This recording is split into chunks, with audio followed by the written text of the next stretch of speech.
ദൈവവചനത്തെ സ്നേഹിക്കുന്നതുകൊണ്ടും ദൈവമക്കളാരും നിത്യജീവനിൽ നിന്ന് നഷ്ടപ്പെടരുത് എന്നുള്ള അതിയായ ആഗ്രഹമുള്ളതുകൊണ്ടും ഒരിക്കലായിട്ട് ഫലമേൽപ്പിച്ച അതിവിശുദ്ധ വിശ്വാസത്തിനു വേണ്ടി പോരാടണം എന്നുള്ളത് ദൈവത്തിൻ്റെ കൽപ്പനയാകയാലും നിങ്ങളോടുള്ള സ്നേഹത്തിലും ക്രിസ്തീയമായ കരുതലിലും വളരെ പ്രാർത്ഥനയോടെ ഈ സമ്മേളനം ക്രമീകരിക്കപ്പെട്ടിരിക്കുകയാണ്.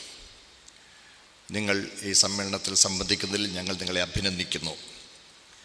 ഇവിടെ പറയുന്ന ആത്മീക സത്യങ്ങൾ വ്യക്തമായി നിങ്ങൾ ഉൾക്കൊള്ളണം. നിങ്ങൾക്ക് മനസ്സിലായില്ലെങ്കിൽ തീർച്ചയായും നിങ്ങൾ ചോദിക്കണം. ഇവിടെ പറയുന്ന ഏതെങ്കിലും ഒരു കാര്യം ഇവിടുന്ന് പറഞ്ഞേച്ച് ഇവിടുന്ന് അങ്ങ് രക്ഷപ്പെട്ടു പോകാൻ ഉള്ളതല്ല. ഇവിടെ തന്നെ ഞങ്ങളുണ്ട്.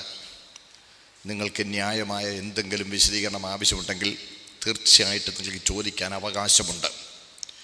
ഞാൻ ചിലപ്പോഴൊക്കെ പറയാറുണ്ട്, ഭംഗിവാക്കല്ല, നിങ്ങൾക്ക് പുറമേ കാണാൻ കഴിയുന്നില്ലെങ്കിലും അരിയിലൊരു തോർത്തും ചുറ്റി പാത്രത്തിൽ വെള്ളവും പകർന്ന് നിങ്ങളുടെ മുമ്പിൽ നിൽക്കുകയാണ്.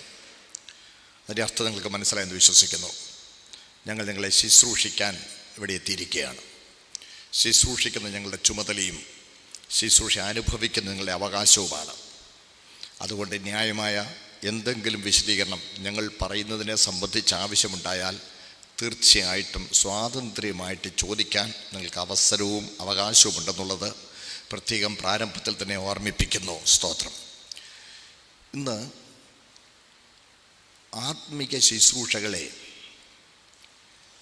ഒരു പ്രാകൃത മതത്തിൻ്റെ പശ്ചാത്തലത്തിലേക്ക് വലിച്ചിഴച്ചിരിക്കുന്ന ഒരു ദുഷ്കാലത്തിൽ ഞാൻ നിങ്ങൾ എത്തിയിരിക്കുകയാണ്. എനിക്ക് മുമ്പായി ഇവിടെ മുഖവരിയായി ചില വാക്കുകൾ പറഞ്ഞ ഫിൽജി സാർ ഇവിടെ ഓർപ്പിച്ചല്ലോ 3 പ്രധാന കാര്യങ്ങൾ. ഒന്ന്, ആത്മരക്ഷ ലഘൂകരിക്കപ്പെട്ടു. 2, കഷ്ടത നമുക്കില്ല എന്ന് പഠിപ്പിക്കുന്നു. 3, വിശ്വാസത്തെ തെറ്റിദ്ധരിച്ചിരിക്കുന്നു. ഈ പറഞ്ഞ ഓരോന്നും ദീർഘമായ മണിക്കൂറുകൾ വിശദീകരിക്കുവാൻ ആവശ്യമുള്ളതാണ്. ചില വർഷങ്ങളായി ഈ വിഷയങ്ങളെക്കുറിച്ച് വിശദീകരണങ്ങൾ പ്രസംഗവേദികളിൽ പറയുകയും ലേഖനങ്ങൾ എഴുതുകയും ബൈബിൾ ക്ലാസ്സുകൾ ക്രമീകരിക്കുകയും ചെയ്യുന്നുണ്ട്. വിശ്വാസം എന്നാൽ എന്താണ് എന്നുള്ളത് വളരെ വ്യക്തമായി ഗുഡ് ന്യൂസിൽ, ലൈറ്റ് ഓഫ് ലൈഫിൽ, ഈ മാസികളിലൊക്കെ ഞങ്ങൾ എഴുതി പ്രസിദ്ധപ്പെടുത്തിയതാണ്. നമ്മളിതിനെ അപഗ്രഥിച്ച് സൂക്ഷിച്ചു പഠിക്കുമ്പോൾ ഇതിനകത്ത് അന്തർലീനമായിരിക്കുന്ന പൈശാചികമായ കെണി എന്താണെന്നുള്ളത് നമുക്ക് മനസ്സിലാകും. ഞാൻ തുടരുന്നതിന് മുമ്പ് ഒന്ന് ചോദിച്ചോട്ടെ, നിങ്ങൾക്കെല്ലാവർക്കും ഞാൻ ഈ പറയുന്നത് വ്യക്തമായി തിരിയുന്നുണ്ടോ? ഓക്കെ, പറയില്ല?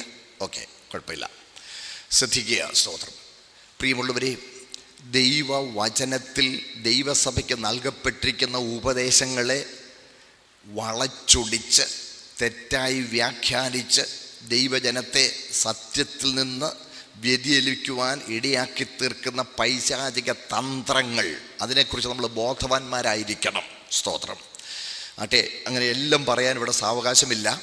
ഇന്ന് പരിശുദ്ധാത്മാവിൻ്റെ ശുശ്രൂഷയെ സംബന്ധിച്ച് പ്രധാനമായും പ്രചരിക്കുന്ന ചില തെറ്റായ കാര്യങ്ങൾ നിങ്ങളുമായി പങ്കുവയ്ക്കുവാനാണ് ഞാൻ കർത്താവിൻ്റെ കൃപയിൽ ശരണപ്പെടുന്നത്.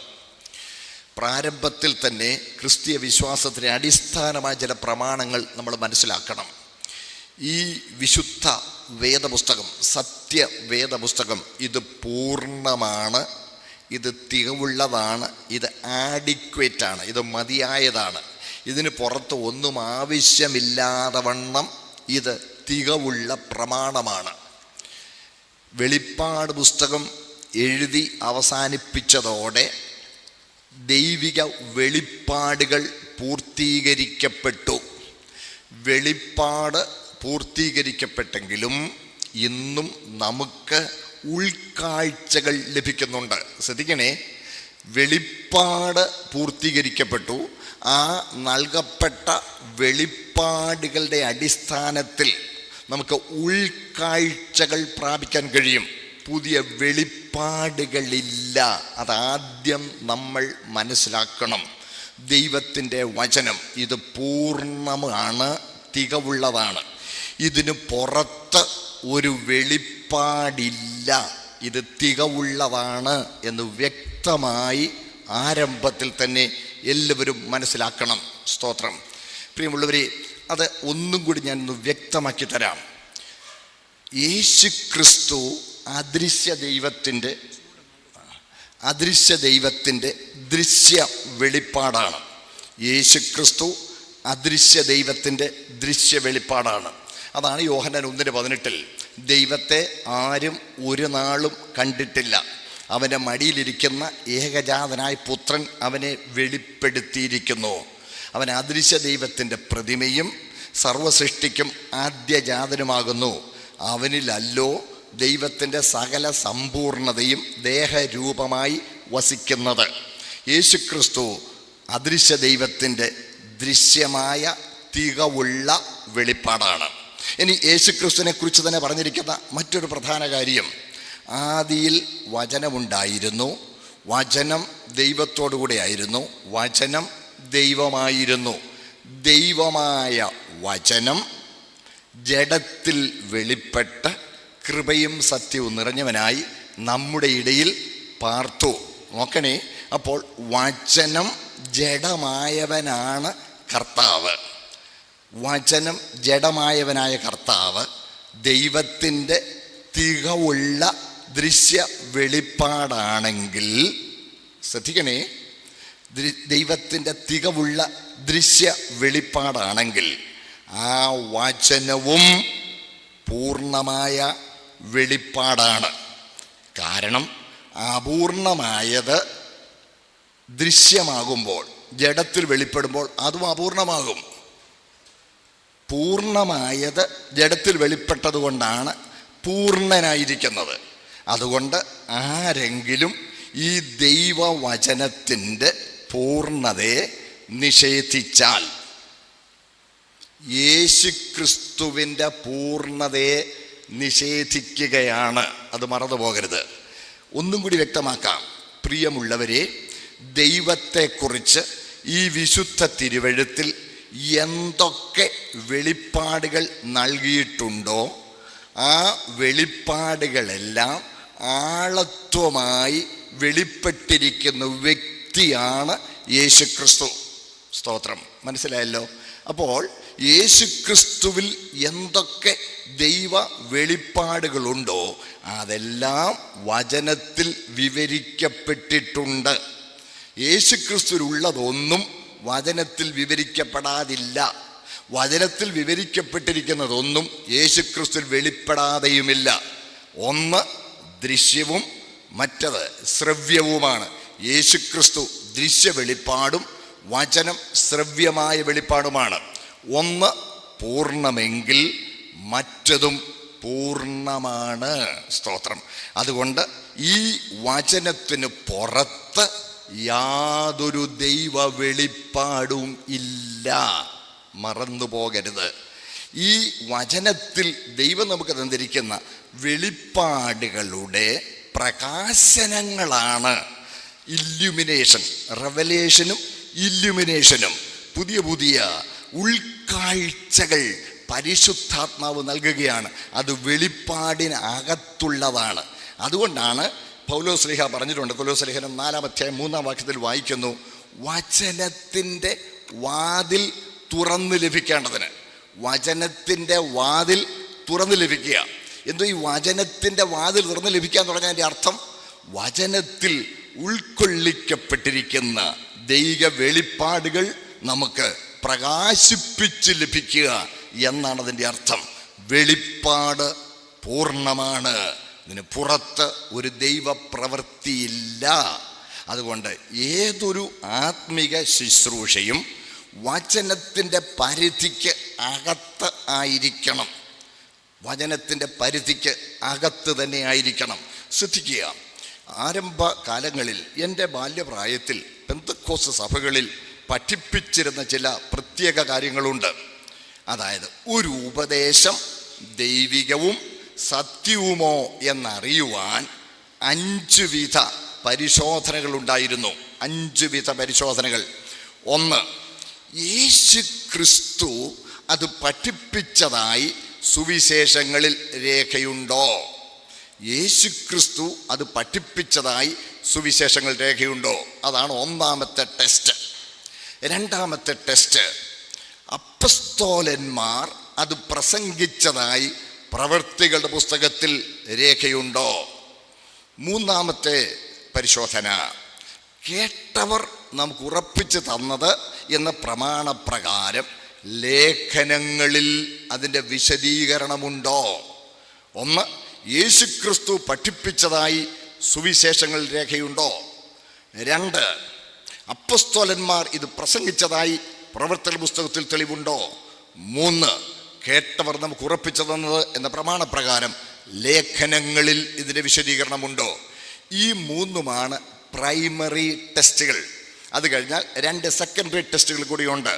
അടുത്ത 2 1, 1-ാം നൂറ്റാണ്ടിലെ അപ്പസ്തോലിക ദൈവസഭ ഇത് വിശ്വസിക്കുകയും ആചരിക്കുകയും പഠിപ്പിക്കുകയും ചെയ്തിരുന്നുവോ? 5-ാമത്തത്, മറ്റ് ഉപദേശങ്ങളോട് ചേർന്നു പോകുന്നുണ്ടോ അതോ ക്ലാഷ് ചെയ്യുന്നുണ്ടോ?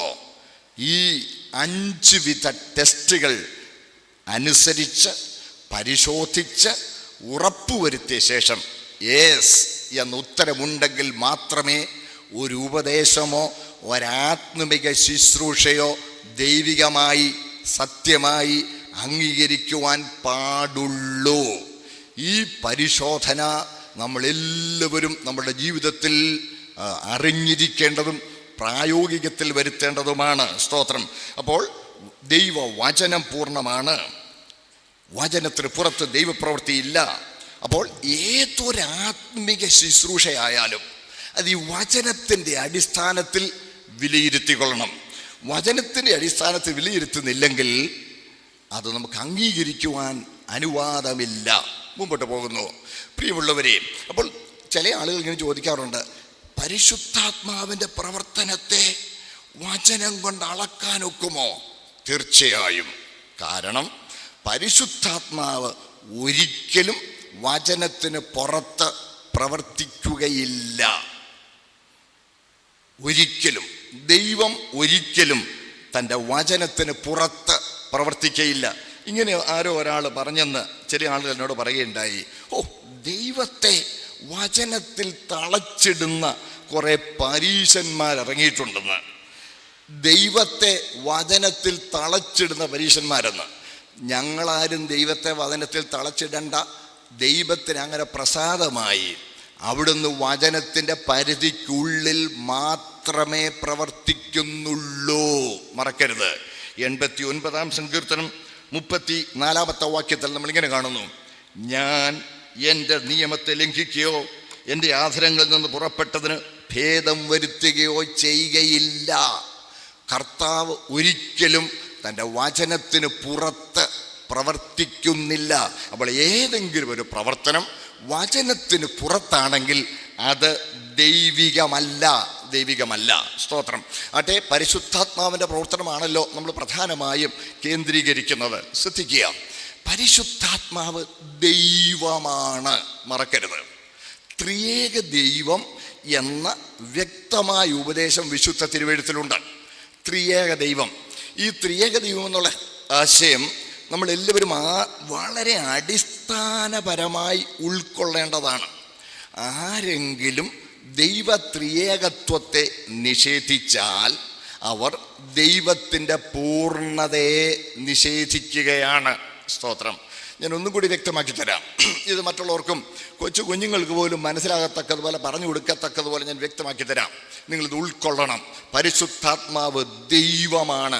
അത് ത്രിയേക ദൈവം എന്ന ആശയം ശക്തമായി ഉറപ്പായി മനസ്സിൽ ഉൾക്കൊണ്ടെങ്കിൽ മാത്രമേ അത് നമുക്ക് അംഗീകരിക്കാൻ കഴിയുള്ളൂ. കാരണം മറ്റു ചില വാക്യങ്ങളൊക്കെ കാണുമ്പോൾ ചിലപ്പം ആരെങ്കിലും അതിനെ അങ്ങനെ വ്യാഖ്യാനിക്കുമ്പോൾ നമ്മൾ അതിൻ്റെ പുറകെ പോയെന്ന് വരും. അതാണ് അളവ് കൂടാതെയല്ലോ പരിശുദ്ധാത്മാവിന് നൽകുന്നത്, ഇരട്ടിപ്പങ്ക് ആത്മാവിനെ കൊടുക്കുന്നു. അങ്ങനെയൊക്കെ പറയുമ്പോൾ അയ്യോ ഇരട്ടിപ്പങ്ക്, അപ്പോൾ അത് ആളത്വമാണോ എന്നൊക്കെയുള്ള ചിന്ത നമുക്ക് വരും. അതുകൊണ്ട് ത്രിയേക ദൈവം പിതാവ് പുത്രൻ, പരിശുദ്ധാത്മാവ് എന്നീ 3 ആളത്വങ്ങളിൽ വെളിപ്പെട്ടിരിക്കുന്ന ഏക സത്യ ദൈവം എന്നുള്ള ആശയം എല്ലാവരും ഉൾക്കൊള്ളണം. ഞാനൊന്ന് വ്യക്തമാക്കി തരാം. പ്രിയമുള്ളവരെ, നമ്മുടെ വിശുദ്ധ തിരുവെഴുത്ത് വ്യക്തമാക്കുന്ന ദൈവം സ്നേഹമാണ്. എല്ലാവർക്കും മനസ്സിലാകാൻ വേണ്ടി ലളിതമായിട്ട് പറഞ്ഞിരിക്കുകയാണ്, സ്നേഹമാണ്. ഇതര മതങ്ങളിൽ നിന്ന് വേദപുസ്തകത്തിലെ ദൈവ വെളിപ്പാടിനെ മാറ്റി നിർത്തുന്ന, വ്യത്യസ്തപ്പെടുത്തുന്ന പ്രധാനപ്പെട്ട ഒരു ദൈവ വെളിപ്പാടാണ് ദൈവം സ്നേഹമാണ് എന്നുള്ളത്. ഈ സ്നേഹം എന്ന് പറഞ്ഞാൽ പകരപ്പെടുകയും സ്വീകരിക്കപ്പെടുകയും ചെയ്യുന്ന ഒരു വികാരമാണ്. നമുക്കതിനെ ഒരു കൈനറ്റിക് ഇമോഷൻ എന്ന് പറയാം. ഒരു ചലനാത്മക പ്രകൃതമാണ് സ്നേഹം. സ്നേഹം പകരപ്പെടണം, സ്നേഹം സ്വീകരിക്കപ്പെടണം. സ്നേഹം സജീവമായിരിക്കണമെങ്കിൽ സ്നേഹം പകരപ്പെടുകയും സ്വീകരിക്കപ്പെടുകയും ചെയ്യണം. അങ്ങനെയെങ്കിൽ ദൈവം സ്നേഹമാണെങ്കിൽ ദൈവസ്നേഹം പകരപ്പെടുവാനും സ്വീകരിക്കപ്പെടുവാനും തക്ക ആളത്വ ബഹുത്വം ദൈവം എന്ന ഏകത്വത്തിൽ തന്നെ ഉണ്ടായിരിക്കണം. അല്ലെങ്കിൽ ദൈവം അപൂർണനാണെന്ന് വരും, തന്നിൽ തന്നെ പൂർണ്ണനല്ലെന്ന് വരും. ഒന്നും കൂടി വ്യക്തമാക്കി തരാം, ശ്രദ്ധിച്ചേ. നമ്മൾ ഒന്ന് എടുക്കുക. വേദപുസ്തകത്തിൽ ആദിക്കും മുമ്പുള്ള അനാദിയെപ്പറ്റി പരാമർശിക്കുന്നുണ്ട്. അനാദി, എന്താ അനാദി? ആദിക്കും മുമ്പാണ് അനാദി. 90-ാം സങ്കീർത്തനം നമ്മൾ വായിക്കുന്നുണ്ട്, കർത്താവേ നീ തലമുറ തലമുറയായി ഞങ്ങളുടെ സങ്കേതമായിരിക്കുന്നു. പർവ്വതങ്ങൾ ഉണ്ടായതിനും നീ ഭൂമിയെയും ഭൂമണ്ഡലത്തെ നിർമ്മിച്ചതിനും മുമ്പേ അനാദിയായും ശാശ്വതമായി ദൈവമാണ്. അപ്പോൾ അനാദി എന്ന് പറഞ്ഞാൽ ആദിക്കും മുമ്പ്. ആദിയിലാണ് സ്വർഗവും ഭൂമിയും സൃഷ്ടിച്ചത്. സ്വർഗത്തോടൊപ്പം സ്വർഗത്തിലെ സേവകാത്മാക്കളായി മാലാഖമാരെ സൃഷ്ടിച്ചു. അപ്പോൾ ആദിയിൽ സ്വർഗവും സ്വർഗത്തോടൊപ്പം മാലാഖമാരെയും അതോടൊപ്പം ഭൂമിയെയും സൃഷ്ടിക്കുന്നതിന് മുമ്പുള്ള ഘട്ടമാണ് അനാദി. അന്നും ദൈവം സ്നേഹം തന്നെയാണ്. അന്ന് സൃഷ്ടിക്കപ്പെട്ടതൊന്നുമില്ലായിരുന്നപ്പോൾ സ്നേഹവാനായ ദൈവത്തിലെ സ്നേഹപ്രകൃതം എങ്ങനെ സജീവമായിരുന്നു? അന്ന് ദൈവസ്നേഹം ആരിലേക്കാണ് പകരപ്പെട്ടത്? ആരാണ് ദൈവത്തെ തിരികെ സ്നേഹിച്ചത്? ശ്രദ്ധിക്കണേ, ഇവിടെയാണ് ദൈവത്രിയേകത്വത്തിൻ്റെ ആണിക്കല്ല് കിടക്കുന്നത്. ആണിക്കല്ല് ശ്രദ്ധിച്ചാട്ടെ. ദൈവത്തിന് എന്തെങ്കിലും താല്പര്യമുണ്ടെങ്കിൽ ആ താല്പര്യം നിവർത്തിക്കാനുള്ള പൂർണ്ണത ദൈവത്തിൽ തന്നെയുണ്ട്. ശ്രദ്ധിക്കണേ, ദൈവത്തെക്കുറിച്ച് ഈ നിർഗുണ പരബ്രഹ്മം എന്നൊരു ചിന്ത ഹിന്ദു ചിന്തയിലൊക്കെ ഉണ്ട്, നിർഗുണ പരബ്രഹ്മം. എന്നാൽ വേദപുസ്തകം അങ്ങനെ നിർഗുണ പരബ്രഹ്മത്തെ അല്ല വെളിപ്പെടുത്തിയിരിക്കുന്നത്. ദൈവം സ്നേഹമാണെന്ന് ദൈവത്തിന് വെളിപ്പെടുത്തിയിരിക്കുന്നു. ദൈവത്തിന് പ്രസാദമുണ്ട്, ദൈവം ദിവസം പ്രതി കോപിക്കുന്നു എന്നുണ്ട്. ദൈവത്തിൻ്റെ കോപം എന്ന് പറയുന്നത് നമ്മുടെ കോപം പോലെ അല്ല. നമ്മുടെ കോപം എന്ന് പറഞ്ഞാൽ ഹർട്ട് ഈഗോയിൽ നിന്നോ നിരാശയിൽ നിന്നോ പാകയിൽ നിന്നോ ഒക്കെ ഉണ്ടാകുന്ന ഒരു പ്രതിഫലനമാണ് നമ്മുടെ കോപമെന്ന് പറയുന്നത്. എന്നാൽ ദൈവത്തിൻ്റെ കോപം നീതിമാനായ ഉത്തരവാദിത്വമുള്ളവനായ ദൈവം അന്യായം കാണുമ്പോൾ അതിനോട് ന്യായമായി പ്രതികരിക്കുന്ന പ്രതികരണമാണ് ദൈവത്തിൻ്റെ കോപമെന്ന് പറയുന്നത്. അതിൽ തിന്മ ലേശം പോലുമില്ല. നമ്മുടെ കോപമാണെങ്കിൽ ഹാർട്ട് ഈഗോ, പക, നിരാശ, പിന്നെ പ്രതികാര വാഞ്ച ഇത്യാദി കൂട്ടുകൾ ചേർത്ത് കൂട്ടുന്ന ഒരു കുഴമ്പാണ് നമ്മുടെ കോപമെന്ന് പറയുന്നത്. എന്നാൽ ദൈവത്തിൻ്റെ കോപത്തിൽ തിന്മയായതോ അയോഗ്യമായതോ ദൈവികമല്ലാത്തതോ ആയ യാതൊന്നുമില്ല. നീതിമാനായ ദൈവം, ഉത്തരവാദിത്വമുള്ളവനായ ദൈവം അന്യായവും അനീതിയും കാണുമ്പോൾ അതിനോട് ന്യായമായി പ്രതികരിക്കുന്ന പ്രതികരണമാണ് ദൈവത്തിൻ്റെ കോപമെന്ന് പറയുന്നത്. സ്തോത്രം. അതുകൊണ്ടാണ് നമ്മൾ യേശുക്രിസ്തുവിനെ കോപത്തോടെ അവരെ ചുറ്റും നോക്കി ധാർമ്മിക രോഷമെന്നൊക്കെ നമ്മൾ പറയില്ലേ, അതുമായിട്ട് ബന്ധമുണ്ട്. അപ്പോൾ ദൈവം നിർഗുണ പരബ്രഹ്മമല്ല. അപ്പോൾ ദൈവത്തിന് താല്പര്യങ്ങളുണ്ട്, ആവശ്യങ്ങളില്ല. ദൈവത്തിന് ആവശ്യങ്ങളില്ല, എന്നാൽ താല്പര്യങ്ങളുണ്ട്. ദൈവം, ഞാൻ പറഞ്ഞത് വ്യക്തമായെന്ന് വിശ്വസിക്കുന്നു. ഇവൻ ആഗ്രഹമുണ്ടെന്നും തിരുവെഴുത്ത് പറയുന്നുണ്ട്. എന്താണ് ആഗ്രഹം? ആരും നശിച്ചു പോകാതെ എല്ലാവരും മാനസാന്തരപ്പെടുവാൻ അവൻ ഇച്ഛിച്ച് നിങ്ങളോട് ദീർഘക്ഷമ കാണിക്കുന്നുള്ളൂ. അപ്പോൾ ആഗ്രഹവുമുണ്ടെന്ന് പറയാം. ശ്രദ്ധിക്കണേ. അപ്പോൾ ആവശ്യങ്ങളൊന്നുമില്ല. അവിടുന്ന് തന്നിൽ തന്നെ പൂർണ്ണനാണ്. തന്നിൽ തന്നെ പൂർണ്ണനാണെങ്കിൽ, അതേസമയം ഇവിടുന്ന് സ്നേഹമാണെങ്കിൽ, സ്നേഹം പകരപ്പെടുകയും സ്വീകരിക്കപ്പെടുകയും ചെയ്യുന്നൊരു വികാരമാണെങ്കിൽ, ഈ സ്നേഹം പകരുവാനും സ്വീകരിക്കുവാനുമുള്ള ആളത്വ ബഹുത്വം ദൈവത്തിൽ തന്നെ ഉണ്ടായിരിക്കണം. സ്തോത്രം. അതുകൊണ്ട് ആരെങ്കിലും സ്നേഹവാനായ ദൈവത്തിൻ്റെ ത്രിയേകത്വ ഭാവം നിഷേധിച്ചാൽ ദൈവത്തിൻ്റെ പൂർണ്ണതയെ നിഷേധിക്കുകയാണ്. നിങ്ങൾക്ക് മനസ്സിലാകാനായിട്ട് എനിക്കൊന്ന് പറഞ്ഞോട്ടെ, ശ്രദ്ധിക്കണേ. വേദപുസ്തകം വെളിപ്പെടുത്തുന്ന ദൈവം മൂർഖനായ ഒരൊറ്റയാനല്ല. മനസ്സിലാകുന്നുണ്ടോ? മൂർഖനായ ഒരൊറ്റയാൻ. ആരോടും അങ്ങനെ സംസർഗമൊന്നുമില്ല. നീതി നീതി ഇങ്ങോട്ട് എന്നെ പ്രസാദിപ്പിച്ചോ അല്ലെങ്കിൽ ഞാൻ നിന്നെ ശിക്ഷിക്കും, അത് ചെയ്തോ അല്ലെങ്കിൽ നിന്നെ ഞാൻ ശരിയാക്കും, അങ്ങനെ ചെയ്തോ ഇങ്ങനെ ചെയ്തോ, ഇങ്ങനെ പറഞ്ഞുകൊണ്ടിരിക്കുന്ന മൂർഖനായ ഒരൊറ്റയാനല്ല. സ്നേഹമാണ്. പകരപ്പെടുകയും സ്വീകരിക്കപ്പെടുകയും ചെയ്യുന്ന വികാരമായ സ്നേഹം.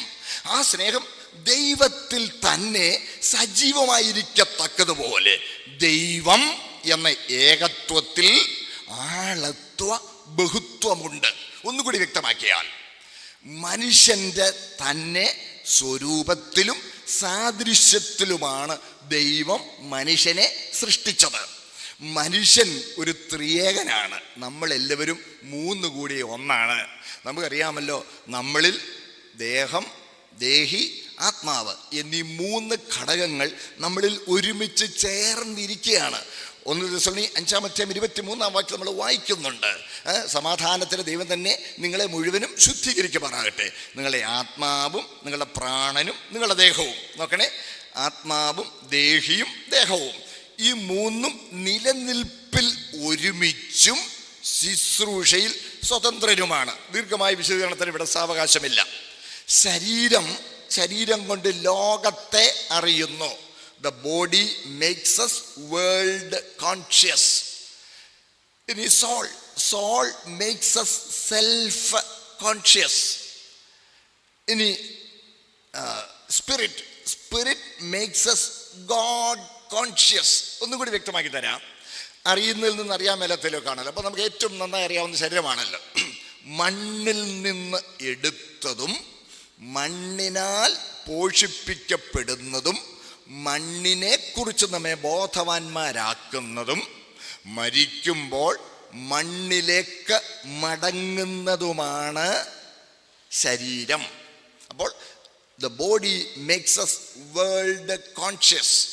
ഇനി ആത്മാവ് ദൈവത്തിൽ നിന്ന് വന്നതും ദൈവവചനത്താൽ പോഷിപ്പിക്കപ്പെടുന്നതും ദൈവത്തെക്കുറിച്ച് നമ്മെ ബോധവാന്മാരാക്കുന്നതും മരിക്കുമ്പോൾ ദൈവ സാന്നിധ്യത്തിൽ എത്തേണ്ടതുമാണ് ആത്മാവ്. അപ്പോൾ നോക്കണേ, മൂന്നിൻ്റെയും ഫങ്ഷൻസ് മൂന്നാണ്, പക്ഷെ നിലനിൽപ്പിൽ ഒരുമിച്ചാണ്. ഇതുപോലെയാണ് ത്രിയേക ദൈവം, പിതാവ്, പുത്രൻ, പരിശുദ്ധാത്മാവ്. ഈ മൂന്ന് പേരുകളിൽ, മൂന്ന് ആളത്വങ്ങളിൽ വെളിപ്പെട്ടിരിക്കുന്ന ഏകസത്യ ദൈവം നിലനിൽപ്പിൽ ഒരുമിച്ചും ശുശ്രൂഷയിൽ സ്വതന്ത്രരുമാണ്. ശ്രദ്ധിക്കണേ, നമ്മളോട് തന്നെ സംസാരിക്കുമല്ലോ. വേദപുസ്തകത്തിൽ തന്നെ നമുക്ക് കാണാൻ കഴിയും, എൻ മനമേ നീ വീണ്ടും സ്വസ്ഥമായിരിക്കാ, യഹോവ നിനക്ക് ഉപകാരം ചെയ്തിരിക്കുന്നു. കണ്ടോ, ആത്മാവ് മനസ്സിനോട് സംസാരിക്കുക. ഇച്ചിരി കഴിഞ്ഞപ്പോൾ മനസ്സ് ആത്മാവിനോട് സംസാരിക്കുകയാണ്, ദേഹി ആത്മാവിനോട് സംസാരിക്കുക. എൻ്റെ ആത്മാവേ നീ വിഷാദിച്ച് ഉള്ളിൽ ഞരങ്ങുന്നതെന്ത്, ദൈവത്തിൽ പ്രത്യാശ വെക്കുക. നോക്കണേ, അപ്പോൾ അങ്ങോട്ടും ഇങ്ങോട്ടും സംവദിക്കാം, കമ്മ്യൂണിക്കേറ്റ് ചെയ്യാം. ഇതുപോലെയാണ് നമ്മുടെ വാഴ്ത്തപ്പെട്ട കർത്താവ് ഭൂമിയിൽ ആയിരുന്നപ്പോൾ പിതാവിനോട് പ്രാർത്ഥിച്ചത്. അങ്ങനെയാണ്. ശ്രദ്ധിക്കണേ. അപ്പോൾ ത്രിയേക ദൈവത്തിലെ ഒരാളത്വമാണ് പരിശുദ്ധാത്മാവ്. അപ്പോൾ നിലനിൽപ്പിൽ ഒരുമിച്ചാണ്, എന്നാൽ ശുശ്രൂഷയിൽ സ്വതന്ത്രരാണ്. അപ്പോൾ പരിശുദ്ധാത്മാവ് നമ്മിൽ വസിക്കുമ്പോൾ നിലനിൽപ്പിൽ ഒരുമിച്ചാകയാൽ ത്രിയേക ദൈവവും നമ്മിൽ വസിക്കുന്നു എന്നുള്ളത് നമുക്ക് മനസ്സിലാക്കാൻ കഴിയും. ത്രിയേക ദൈവവും നമ്മിൽ വസിക്കുന്നു. മാത്രമല്ല, ഇവിടെ ശ്രദ്ധിക്കണേ, സ്തോത്രം, ഇവിടെ ശ്രദ്ധിക്കണം, ത്രിയേക ദൈവവും നമ്മിൽ വസിക്കുന്നു. അടുത്ത ഒരു തെറ്റായ, പരിശുദ്ധാത്മാവിനെ സംബന്ധിച്ചുള്ള ഒരു തെറ്റായ ധാരണ, ഇത് പരിശുദ്ധാത്മാവിൻ്റെ യുഗമാണ്, ഇപ്പൊ പരിശുദ്ധാത്മാവിനോട് പ്രാർത്ഥിച്ചെങ്കിലേ കാര്യം നടക്കുകയുള്ളൂ, മുമ്പത്തെ പോലൊന്നുമല്ല പരിശുദ്ധാത്മാവ് ഇപ്പോൾ പ്രവർത്തിക്കുന്നത്. എന്നിട്ട് നമ്മുടെ ആളുകളിൽ പലരും പറയാറുണ്ട്, പഴയ നിയമകാലം പിതാവിൻ്റെ കാലമായിരുന്നു, പുതിയ നിയമകാലം അല്ലെങ്കിൽ യേശുക്രിസ്തു ഇവിടെ വന്ന് ജഡത്തിൽ പാർത്ത് ശുശ്രൂഷിച്ച കാലം പുത്രൻ്റെ കാലമായിരുന്നു, പിന്നെ പെന്തക്കോസ്ത് നാൾ മുതൽ പരിശുദ്ധാത്മാവിൻ്റെ കാലമാണ്. ഇങ്ങനെ പറയുന്ന അനേക ആളുകളെ കാണാം. സഹോദരങ്ങളെ, അങ്ങനെയല്ല. ശ്രദ്ധിക്കണേ, തെറ്റിദ്ധരിക്കരുത്. എന്തെങ്കിലും ന്യായമായ വിഷയം വേണമെങ്കിൽ യോഗാനന്തരം നിങ്ങൾക്ക് ചോദിക്കാം. സ്തോത്രം. ഇപ്പം തന്നെ കുറിച്ച് വെച്ചോണം ചോദിക്കാനുണ്ടെങ്കിൽ, മറന്നുപോയി എന്ന് പിന്നെ വരാതിരിക്കാനായിട്ട്. ഇനി പഴയ നിയമം ഒന്നെടുത്തേ, ഞാനൊന്ന് വ്യക്തമാക്കി തരാം. പഴയ നിയമകാലം അത് പിതാവിൻ്റെ കാലം തന്നെ ആയിരുന്നു. നിലനിൽപ്പിൽ ഒരുമിച്ചല്ലേ. ചില വാക്യങ്ങൾ ഒന്ന് വായിക്കാമോ? കൊരിന്ത്യർക്ക് എഴുതിയ 1-ാമത്തെ ലേഖനം 10-ാമത്തെ 4-ാം വാക്യം ഒന്ന് വായിച്ചേ. 1 കൊരിന്ത്യർ 10:4.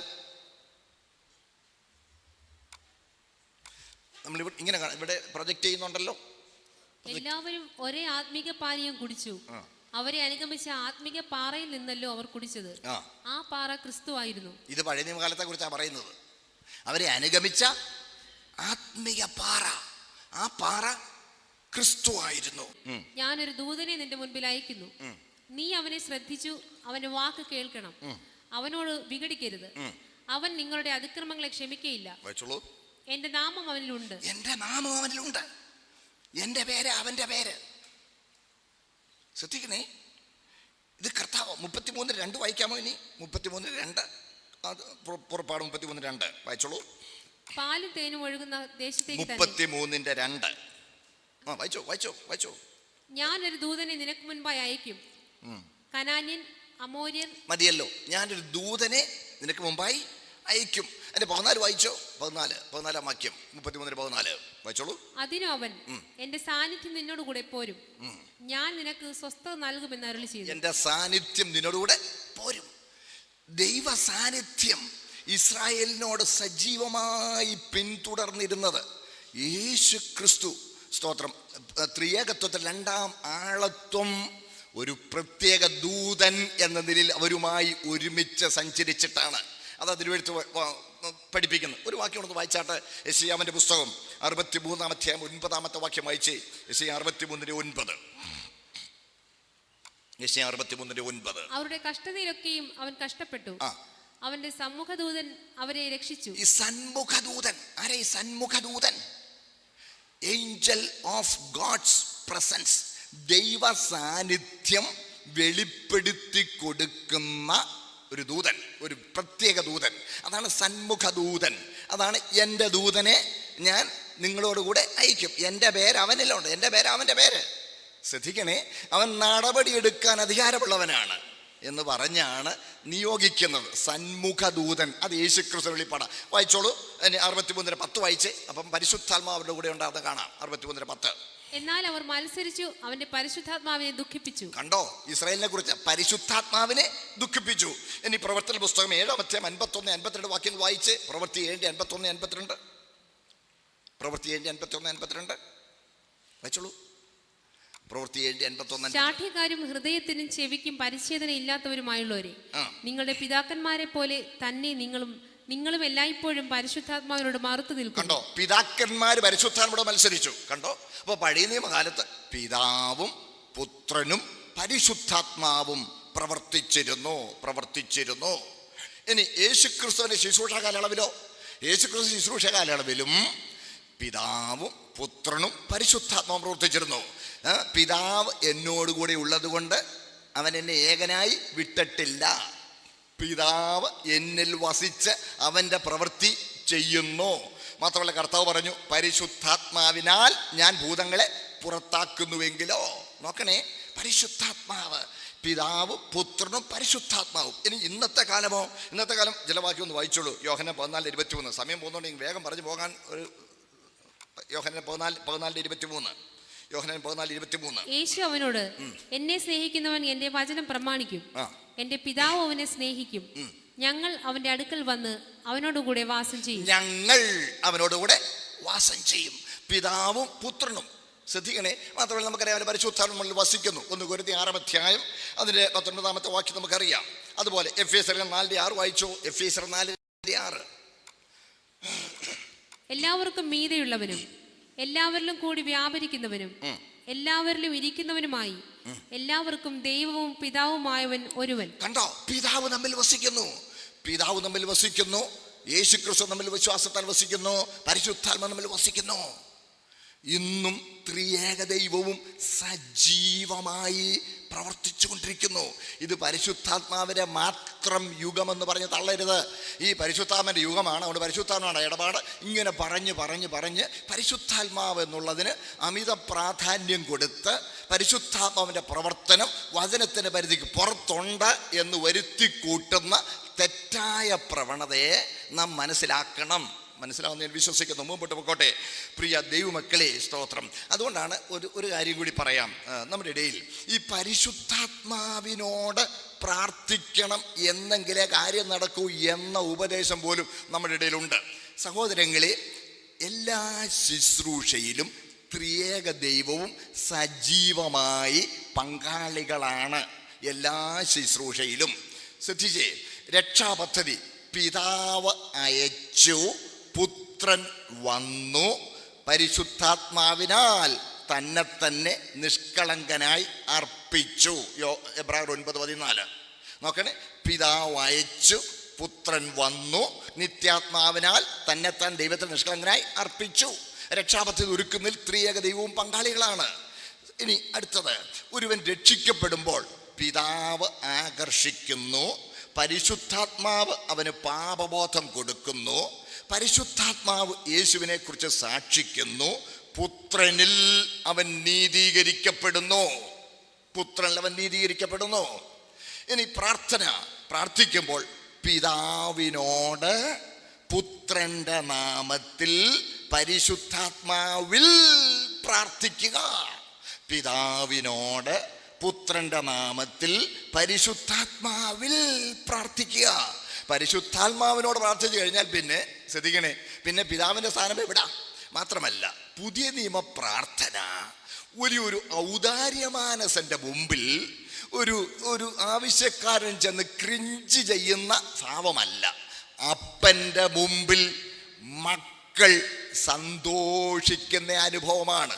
പുതിയ നിയമ പ്രാർത്ഥന അപ്പനും മക്കളും തമ്മിലുള്ള സ്നേഹ കൂട്ടായ്മയുടെ ഊഷ്മളമായ അനുഭവമാണ്.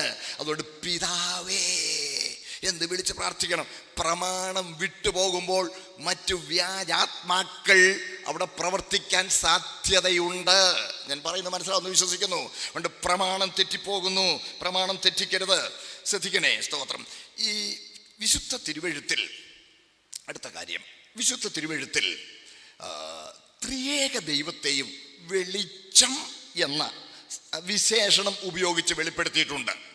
പിതാവായ ദൈവത്തെ വെളിച്ചങ്ങളുടെ പിതാവെന്ന് യാക്കോബ് 1:17 പറഞ്ഞിട്ടുണ്ട്. പുത്രനാം ദൈവം, നമ്മുടെ വാഴ്ത്തപ്പെട്ട കർത്താവ്, തന്നെക്കുറിച്ച് തന്നെ ഞാൻ ലോകത്തിൻ്റെ വെളിച്ചമാകുന്നു എന്ന് പറഞ്ഞുകൊണ്ട് യോഹന്നാൻ 9:5. അതുപോലെ പരിശുദ്ധാത്മാവാം ദൈവത്തെ വെളിച്ചത്തിൻ്റെ ദൂതൻ എന്ന് വെളിപ്പെടുത്തിയിട്ടുണ്ട്. 2 കൊരിന്ത്യർ 11:14 വെളിച്ചത്തിൻ്റെ ദൂതൻ ഇങ്ങനെ വെളിപ്പെടുത്തിയിട്ടുണ്ട്. ശ്രദ്ധിക്കണേ. അപ്പോൾ ത്രിയേക ദൈവത്തെയും വെളിച്ചം എന്ന വിശേഷണം ഉപയോഗിച്ച് അവതരിപ്പിച്ചിട്ടുണ്ട്. ത്രിയേക ദൈവത്തിൻ്റെയും പ്രവർത്തനങ്ങളെ, ശുശ്രൂഷകളെ അനുകരിക്കാൻ പിശാച് ശ്രമിക്കാറുണ്ട്.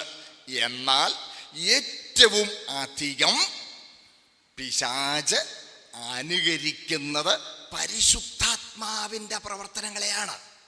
അതുകൊണ്ടാണ് സാത്താൻ താനും വെളിച്ചദൂതൻ്റെ വേഷം ധരിക്കുന്നു. അപ്പോൾ പരിശുദ്ധാത്മാവിൻ്റെ പ്രവർത്തനം എന്ന നിലയിലാണ് പലപ്പോഴും പൈശാചിക പ്രവർത്തനങ്ങൾ സഭയ്ക്കുള്ളിൽ നുഴഞ്ഞു കയറുന്നത്. നമ്മൾ മറന്നു പോകരുത്. സ്തോത്രം.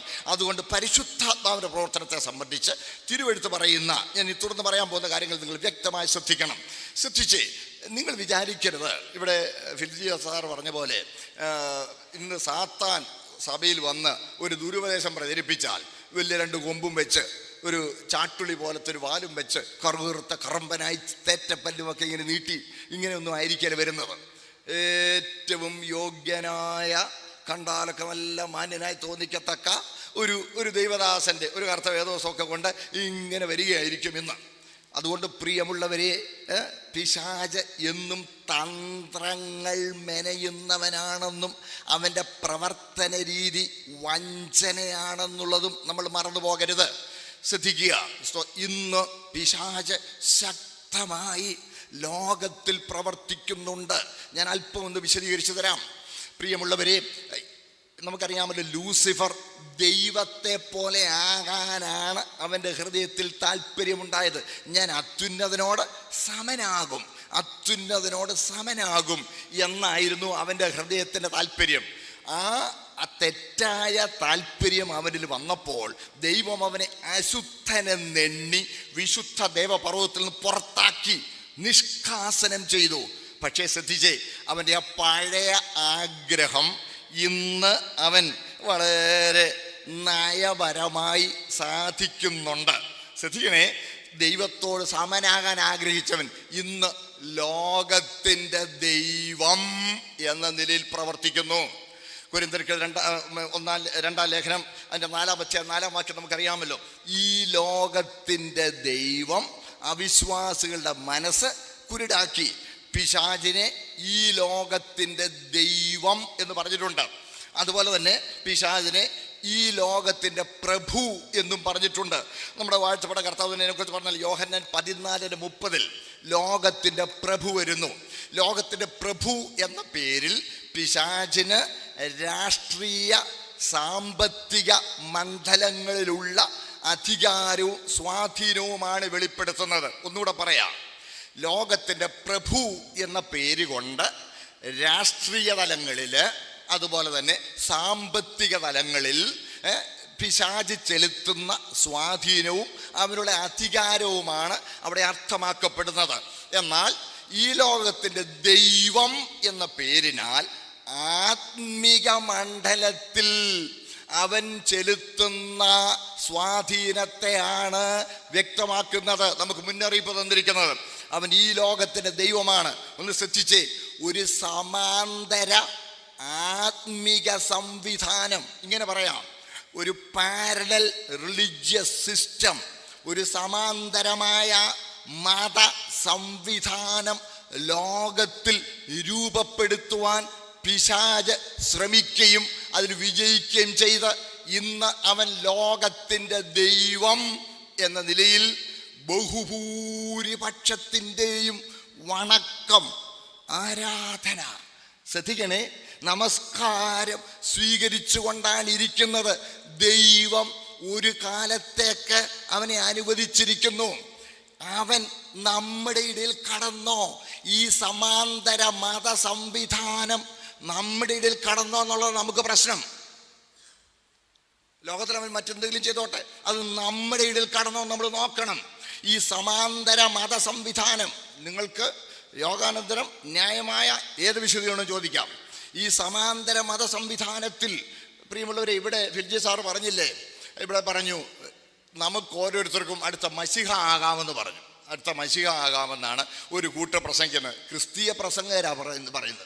നമ്മൾ ഓരോരുത്തരും ഓരോ മശിഹ ആകാമെന്ന്, ഓരോ മശിഹ ആകാമെന്ന്. പ്രിയമുള്ളവരെ, ഇതെന്താണെന്നറിയാമോ?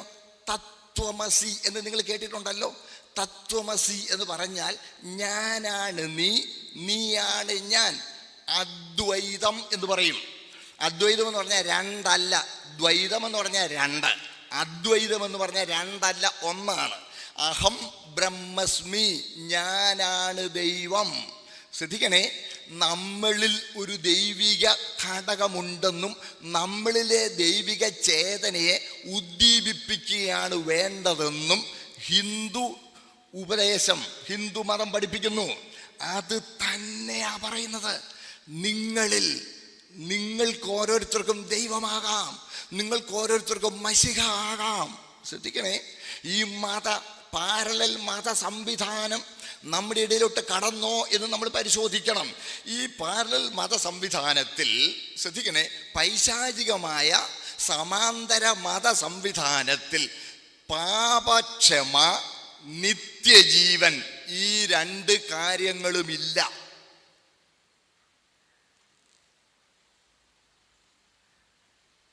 പാപക്ഷമയുമില്ല, നിത്യജീവനുമില്ല. ഇവിടെ വിർജി സാർ പറഞ്ഞല്ലോ, ആത്മരക്ഷയെ നിസാരവൽക്കരിച്ചിരിക്കുന്നു. നമ്മുടെ യോഗങ്ങളിൽ പാപക്ഷമയ്ക്കും നിത്യജീവനും എത്ര പ്രാധാന്യം കൊടുക്കുന്നുണ്ട്. സുവിശേഷം എന്ന പേരിൽ നമ്മൾ പറയുന്ന സന്ദേശത്തിൽ പാപപരിഹാരവും നിത്യജീവനും എന്നുള്ളതിന് എന്ത് പ്രാധാന്യം കൊടുക്കുന്നുണ്ട്. ശ്രദ്ധിക്കണേ, സമാന്തര മത സംവിധാനം ഇങ്ങനെ ക്രിസ്തീയ സമൂഹത്തിലേക്ക് ഇങ്ങനെ ഇടിച്ചു കയറി വന്നിരിക്കുന്നില്ല. ശ്രദ്ധിക്കണേ, അടുത്തത് ഈ സമാന്തര മത സംവിധാനം, പിശാചിന് നല്ലൊരു ശക്തമായ മത സംവിധാനം ഇവിടെയുണ്ട്.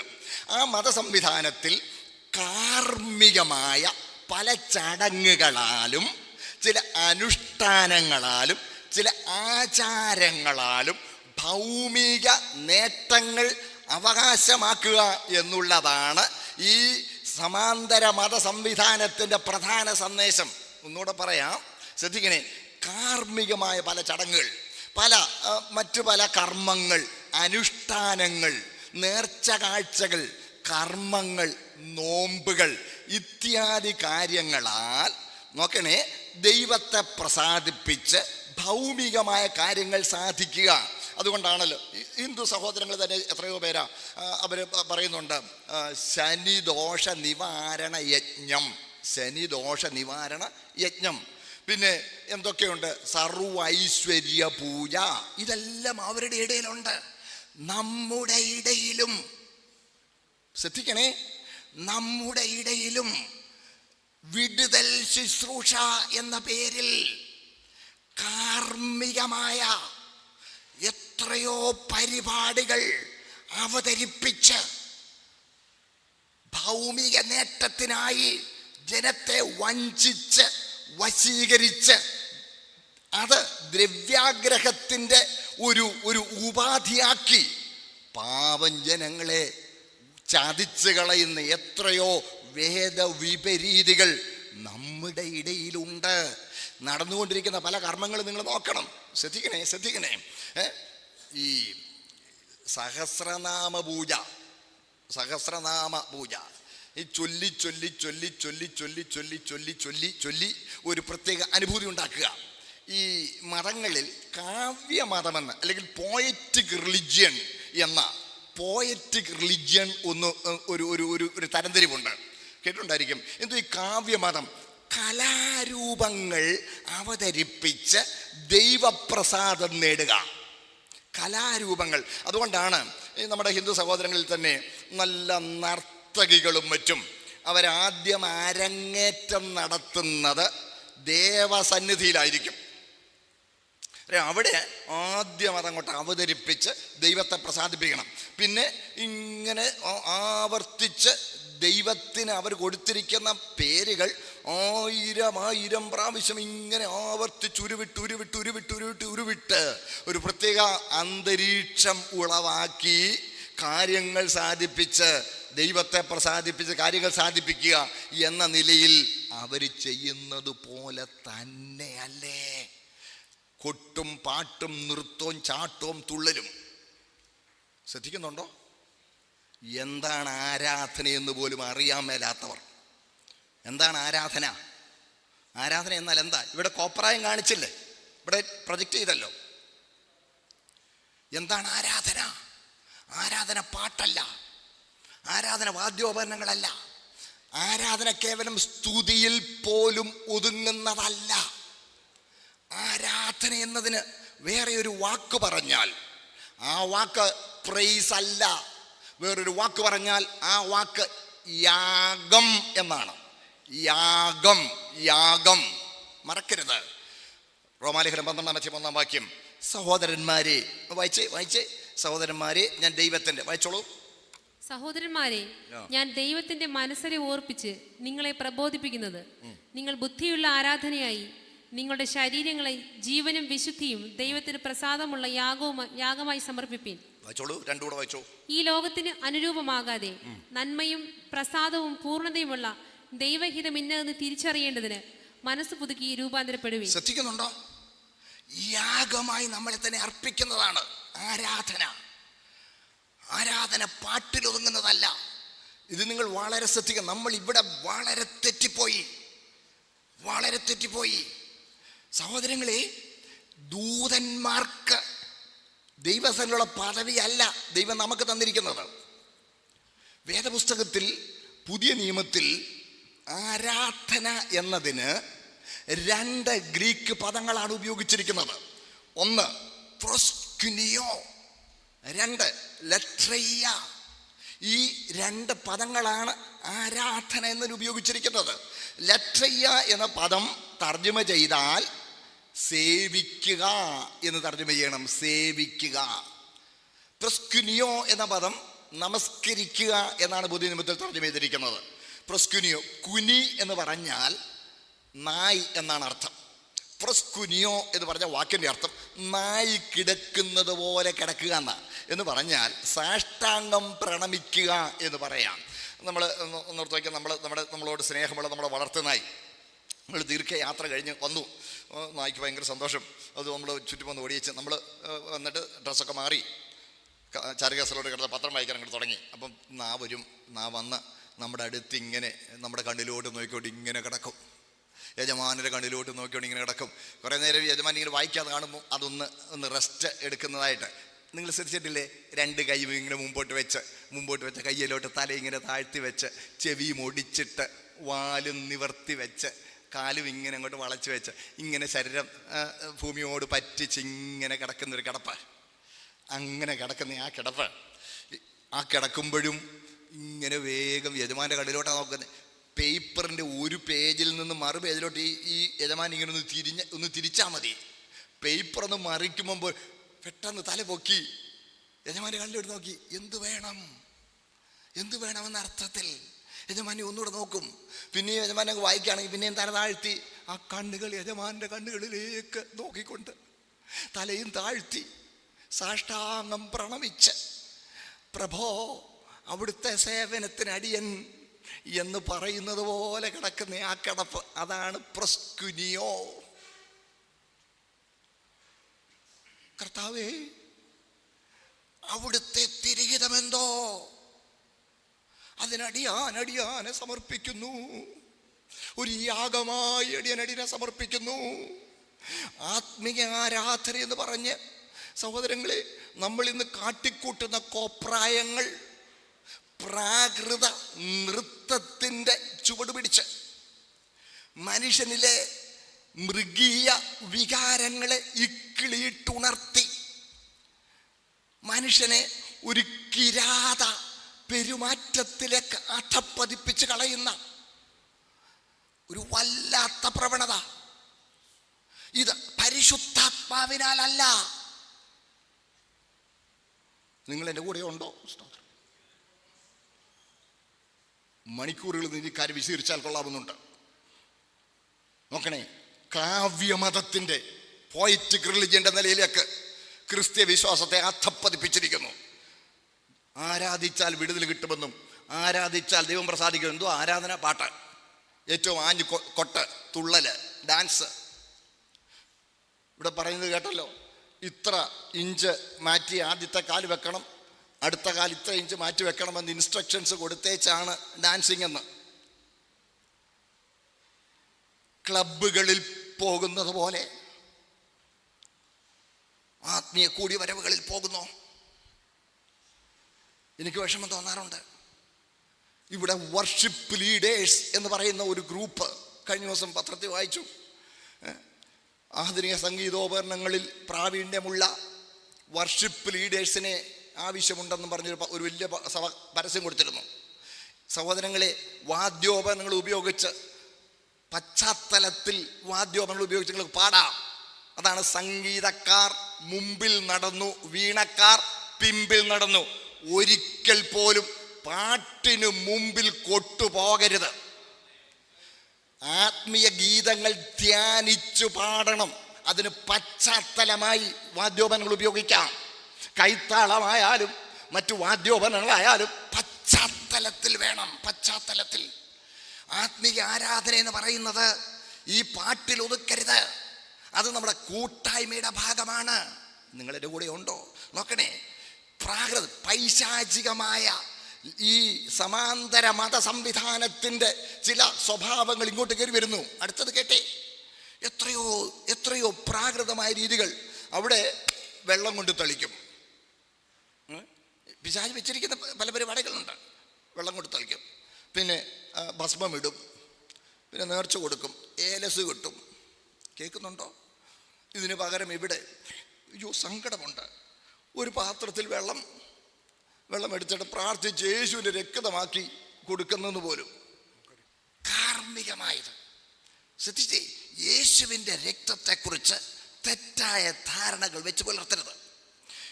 എന്നിട്ട് ഞാൻ കേട്ടത്, എന്നോട് സംശയം ചോദിച്ചത്, ശുശ്രൂഷിച്ചുകൊണ്ടിരിക്കുമ്പോൾ മുമ്പിൽ ഇരിക്കുന്ന ഒരു സഹോദരി, ആ സഹോദരി ഭയങ്കര അനീമിക്കാണ്, വിളറിയിരിക്കുന്ന പാവം, വളരെ അനീമിക്കായിരിക്കുന്നു. അപ്പം ആ സഹോദരിക്ക് പാടാൻ തുടങ്ങിയിട്ട് പാഞ്ഞ് പാടാൻ മേല. അപ്പോൾ ആ ദേവദാസൻ അദ്ദേഹത്തിന് കുടിക്കാൻ കൊടുത്ത വെള്ളമെടുത്ത് പ്രാർത്ഥിച്ച് യേശുവിൻ്റെ രക്തമാക്കി കുടിക്കെന്ന് പറഞ്ഞിട്ട് ആ സഹോദരിക്ക് യേശുവിൻ്റെ രക്തമാക്കി കുടിച്ചോളാൻ പറഞ്ഞെന്ന് കുടിക്കാൻ കൊടുത്തെന്നും ആ സഹോദരി കുടിച്ചു കഴിഞ്ഞപ്പോൾ പെട്ടെന്ന് മുഖം തെളിഞ്ഞെന്നും ചുവന്നു വന്നെന്നും ഒക്കെ പറയുന്നത് ഒരാൾ കേട്ടത് സംശയം ചോദിക്കാൻ എൻ്റെ വീട്ടിൽ വന്നത് ഞാൻ ഓർക്കുന്നു. എൻ്റെ പൊന്ന് സഹോദരങ്ങൾ, യേശുവിൻ്റെ രക്തത്തെക്കുറിച്ച് ഇത്ര നിസ്സാരമായി പറയരുത്, ചിന്തിക്കരുത്. സ്തോത്രം. ന്യായമായി ഞാൻ പറയുന്ന വിഷയ സംബന്ധമായി നിങ്ങൾക്കുള്ള സംശയങ്ങൾ തീർച്ചയായിട്ടും നിങ്ങൾക്ക് ചോദിക്കാം. അത് ഇത്രയും ഒരു സദസ്സുള്ളതുകൊണ്ട് എഴുതി ഇവിടെ തരണം. എഴുതി തരുന്ന ചോദ്യങ്ങൾക്ക് മറുപടി പറയുന്നതാണ്. ശ്രദ്ധിക്കുക, ഞാൻ പറഞ്ഞു വന്ന വിഷയം നിങ്ങളുടെ മനസ്സിലുണ്ടോ? ഒരു സമാന്തര മത സംവിധാനം പിശാച് ലോകത്തിൽ സ്ഥാപിച്ച് അവൻ ലോകത്തിൻ്റെ ദൈവം എന്ന നിലയിൽ ഇവിടെ പ്രവർത്തിക്കുന്നുണ്ട്.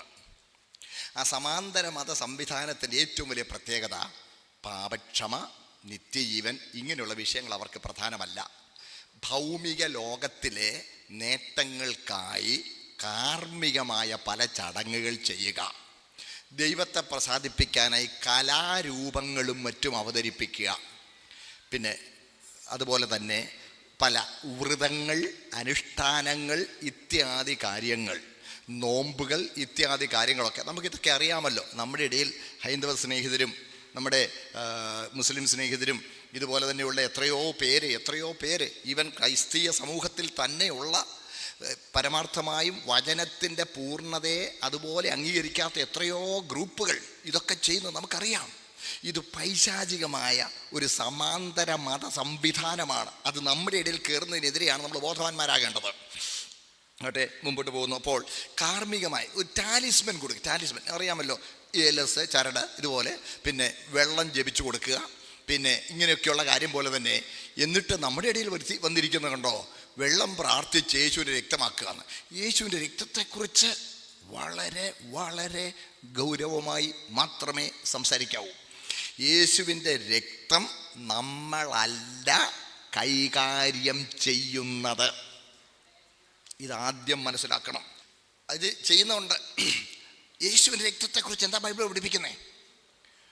പത്രോസിൻ്റെ 1-ാം ലേഖനം 1-ാം അധ്യായം അതിൻ്റെ 2-ാമത്തെ വാക്യം 1 പത്രോസ് 1:2 യേശു അനുസരണം കാണിപ്പാനും യേശുവിൻ്റെ രക്തത്താൽ തളിക്കപ്പെടുവാനുമായി. തളിക്കപ്പെടുവാൻ, നമ്മൾ തളിക്കുകയല്ല, നമ്മൾ തളിക്കപ്പെടുകയാ. ഇനി എവിടാ തളിക്കുന്നത്? എബ്രായ ലേഖനം 10:22 നാം ദുർമനസാക്ഷി നീങ്ങുമാറ് ഹൃദയങ്ങളിൽ തളിക്കപ്പെട്ടവർ. യേശുവിൻ്റെ രക്തം നമ്മുടെ ഹൃദയങ്ങളിൽ നമ്മൾ തളിക്കപ്പെടുകയാ, നമ്മൾ തളിക്കുകയല്ല. നമ്മൾ ഹൃദയം തുറക്കുന്നു. യേശുവിൻ്റെ രക്തം തളിക്കുന്നത് ദൈവമാണ്. ഇത് ശ്രദ്ധിച്ചേ, യേശുവിൻ്റെ രക്തം ഒരു വലിയ പാത്രത്തെ പിടിച്ചോണ്ട് പോയി സ്വർഗത്തിൽ അവിടെ ഫ്രീസറിൽ കൊണ്ട് വെച്ചിട്ടുണ്ടെന്നും അതിൽ ഇച്ചിരിച്ചെടുത്ത് നമ്മുടെ മേൽ തളിക്കുന്നുവെന്നും നിങ്ങൾ തെറ്റിദ്ധരിക്കരുത്. യേശു ക്രിസ്തു ജഡത്തിൽ ഇവിടെ ജനിച്ച് ജീവിച്ചപ്പോൾ അവിടുത്തെ തിരുശരീരത്തിൽ പ്രവഹിച്ചിരുന്ന പരിശുദ്ധ രക്തം എന്ന് പറഞ്ഞാൽ മറക്കരുത്, മറിയയിൽ ജഡമെടുത്തു, മറിയയിൽ നിന്ന് ജഡമെടുത്തില്ല. ഇത് ശ്രദ്ധിക്കണം. യേശുക്രിസ്തു മറിയയിൽ ജഡമെടുക്കുകയായിരുന്നു, മറിയയിൽ നിന്ന് ജഡമെടുത്തില്ല. ഇന്നും വൈദ്യശാസ്ത്രത്തിൻ്റെ ഒരു അത്ഭുതമാണ്. അതായത് ഒരു ഗർഭിണിയായ ഒരു സ്ത്രീയുടെ ഉദരത്തിൽ വളരുന്ന ശിശുവിൻ്റെ രക്തവും ആ അമ്മയുടെ രക്തവും തമ്മിൽ കലരുകയില്ല. പൊക്കിൾ കൊടി എന്ന ഒരു മിറക്കിൾ അവയവം, അമ്മയുടെ ഗർഭത്തിലെ ആ ജീവിതം കഴിയുമ്പോൾ അതിൻ്റെ കാലവും കഴിയും. പൊക്കിൾ കൊടി എന്ന അവയവം ഒരു അത്ഭുത പ്രതിഭാസമാണ്, ഒരു അത്ഭുതകരമായ അവയവമാണ്. ഈ പൊക്കിൾ കൊടിയിലൂടെ അമ്മയുടെ രക്തത്തിൽ നിന്നുള്ള പോഷകങ്ങൾ കുഞ്ഞിൻ്റെ രക്തത്തിൽ കലരുന്നു. രക്തം തമ്മിൽ കലരുകയില്ല. രക്തം തമ്മിൽ കലർന്നാൽ അപകടമാണ്. ചിലപ്പോൾ അമ്മയുടെ രക്തം O പോസിറ്റീവ് ആയിരിക്കും, കുഞ്ഞിൻ്റെ രക്തം O നെഗറ്റീവ്. ഡോക്ടർ സാബൊക്കെ ഇവിടെ ഇരിപ്പുണ്ട് സാറേ, ശ്രദ്ധിക്കണേ, ശ്രദ്ധിച്ചേ. O പോസിറ്റീവ് O നെഗറ്റീവ് ആയിരിക്കും. ഇത് തമ്മിൽ കലർന്നാൽ അപകടമല്ലേ സാറേ? ഭയങ്കര അപകടമാണ്. ഒരിക്കലും കലരുകയില്ല. അമ്മയുടെയും കുഞ്ഞിൻ്റെയും രക്തം ഗർഭസ്ഥാവസ്ഥയിൽ കലരുകയില്ല. യേശു മറിയയിൽ ജഡമെടുത്തപ്പോൾ മറിയയുടെ രക്തം യേശുവിൻ്റെ രക്തത്തിൽ കലരുകയുമില്ല. പരിശുദ്ധ രക്തം ധമനികളിൽ ഉൾക്കൊണ്ടുകൊണ്ട് ഇവിടെ ജനിച്ചവൻ യേശു ക്രിസ്തു മാത്രമാണ്. ശ്രദ്ധിക്കണേ, ആ പരിശുദ്ധ രക്തം മനുഷ്യവർഗത്തിൻ്റെ പാപത്തിന് പ്രായശ്ചിത്തമായി കാൽവറിയിൽ അർപ്പിക്കപ്പെടുകയായിരുന്നു, ചൊരിയപ്പെടുകയായിരുന്നു. ഈ ശപിക്കപ്പെട്ട ഭൂമിയിൽ ദൈവ തിരുമുമ്പിൽ ആ രക്തം അർപ്പിക്കപ്പെട്ടു. അതാരും മലാഖമാർ പിടിച്ചോണ്ട് പോയി സ്വർഗത്തിൽ കൊണ്ട് സൂക്ഷിച്ചു വെച്ചിരിക്കുന്നൊന്നുമില്ല, മറന്നു പോകരുത്. അർപ്പിക്കപ്പെടുകയായിരുന്നു, അത് ദൈവത്തിന് മുമ്പിൽ അർപ്പിക്കപ്പെടുക. അത് നമ്മുടെ ഹൃദയങ്ങൾ തളിക്കപ്പെടുന്നു എന്ന് പറഞ്ഞാൽ വിശ്വാസത്താൽ യേശുവിൻ്റെ രക്തം എൻ്റെ പാപത്തിന് പ്രായശ്ചിത്തമായി എന്ന് ഞാൻ അംഗീകരിച്ചേറ്റ് പറയുമ്പോൾ എൻ്റെ ഹൃദയത്തിൽ ആ രക്തം തളിച്ചതായി ദൈവം അംഗീകരിക്കുകയാണ്. അതുകൊണ്ട് ഹൃദയങ്ങളിൽ തളിക്കപ്പെട്ടവർ എന്നാണ് തിരുവെഴുത്തിൽ പറഞ്ഞിരിക്കുന്നത്. നമ്മൾ ഒരിക്കലും യേശുവിൻ്റെ രക്തം തളിക്കരുത്. വീട് കയറി താമസമൊക്കെ ചെല്ലുമ്പോൾ യേശുവിൻ്റെ രക്തം ഇവിടെ തളിക്കുന്നു എന്നും പറഞ്ഞ് ഇങ്ങനെ ശുശ്രൂഷകന്മാർ വേദപുസ്തകം തുറന്ന് വെച്ച് കയ്യിൽ പിടിച്ചോണ്ട് ഇങ്ങനെ യേശുവിൻ്റെ രക്തം ഇവിടെ തളിക്കുന്നു എന്ന് ഇങ്ങനെ കാണിച്ചുകൊണ്ട് നടക്കുന്നു എന്നൊക്കെ ഞാൻ കേട്ടു. എൻ്റെ പൊന്നു ദൈവദാസന്മാരെ, സഹോദരങ്ങളെ, നിങ്ങൾ അങ്ങനെ ചെയ്യരുത്. മാത്രമല്ല, ഇപ്പം നിങ്ങൾ ഈ പറഞ്ഞ ഈ കർത്താവിൻ്റെ ഈ സഹോദരനൊക്കെ രാവിലെ എന്നും നമ്മുടെ വളർത്തുമൃഗങ്ങളെ അഴിച്ചു വിടുന്നതിന് മുമ്പ് ഓരോന്നിനെയും പിടിച്ച് അതിനുമേൽ യേശുവിൻ്റെ രക്തം തളിച്ചു വിടണമെന്ന് ഒക്കെ മാസികയിൽ എഴുതി വിട്ടു. ഞാൻ എറണാകുളത്ത് ടൗൺ ഹാളിൽ ഒരു യോഗത്തിൽ സംസാരിച്ച് കഴിഞ്ഞപ്പോൾ ഒരു ആൻറ്റി വന്നതിനോട് ചോദിച്ചു, അയ്യോ ഞാൻ യേശുവിൻ്റെ രക്തത്തെക്കുറിച്ചാണ് ഞാൻ പ്രസംഗിച്ചു കഴിഞ്ഞപ്പോൾ ആൻറ്റി വന്ന് പറഞ്ഞു, ഞാൻ അങ്ങനെ ചെയ്യുമ്പോൾ മാസികയിൽ എഴുതി വിട്ടു. അതുകൊണ്ടാണ് ആ ഉച്ച കഴിഞ്ഞ വൈകിട്ടുള്ള സെഷനിൽ ആ ആൻറ്റി ആ മാസികം എടുത്തുകൊണ്ട് വന്നു. ഞാൻ പറഞ്ഞു, ഇനി ചെയ്യരുത്, നമ്മുടെ പട്ടിയുടെയും പൂച്ചയുടെയും മേൽ തളിക്കാനുള്ളതല്ല യേശുവിൻ്റെ രക്തം. എന്നിട്ട് രാവിലെ വണ്ടി സ്റ്റാർട്ട് ചെയ്യുന്നതിന് മുമ്പേ വണ്ടിയുടെ ചുറ്റും നടന്ന് യേശുവിൻ്റെ രക്തം തളിക്കണമെന്ന് പറയുന്നു പോലും. സഹോദരങ്ങളെ, നമ്മുടെ പാട്ട വണ്ടിയെ തളിക്കാനുള്ളതല്ല യേശുവിൻ്റെ രക്തം. നമ്മളല്ല കൈകാര്യം ചെയ്യുന്നത്. യേശുവിൻ്റെ രക്തം മൂലമുള്ള വിജയം നമ്മൾ അവകാശപ്പെടുകയാണ്. യേശുവിൻ്റെ രക്തത്താൽ ജയം, യേശുവിൻ്റെ രക്തത്താൽ ജയം, യേശുവിൻ്റെ രക്തത്താൽ ജയം എന്ന് നമ്മൾ അവകാശപ്പെടുകയാണ്. നമ്മളത് ഏറ്റുപറയുകയാണ്, അത് നമ്മൾ അനുഭവിക്കുകയാണ്. നമ്മളതുകൊണ്ട് തളിക്കുകയോ യേശുവിൻ്റെ രക്തം നമ്മൾ കൈകാര്യം ചെയ്യുവാൻ പോകരുത്. നോക്കണേ, ഇത് പ്രാകൃത മതത്തിൻ്റെ സമാന്തര മതത്തിൽ നിന്ന് ഇങ്ങോട്ട് കയറുന്ന ഓരോ കർമ്മങ്ങളാണ്. ഈ സമാന്തര മതം വളരെ സജീവമാണ്, വളരെ ഫലകരവുമാണ്.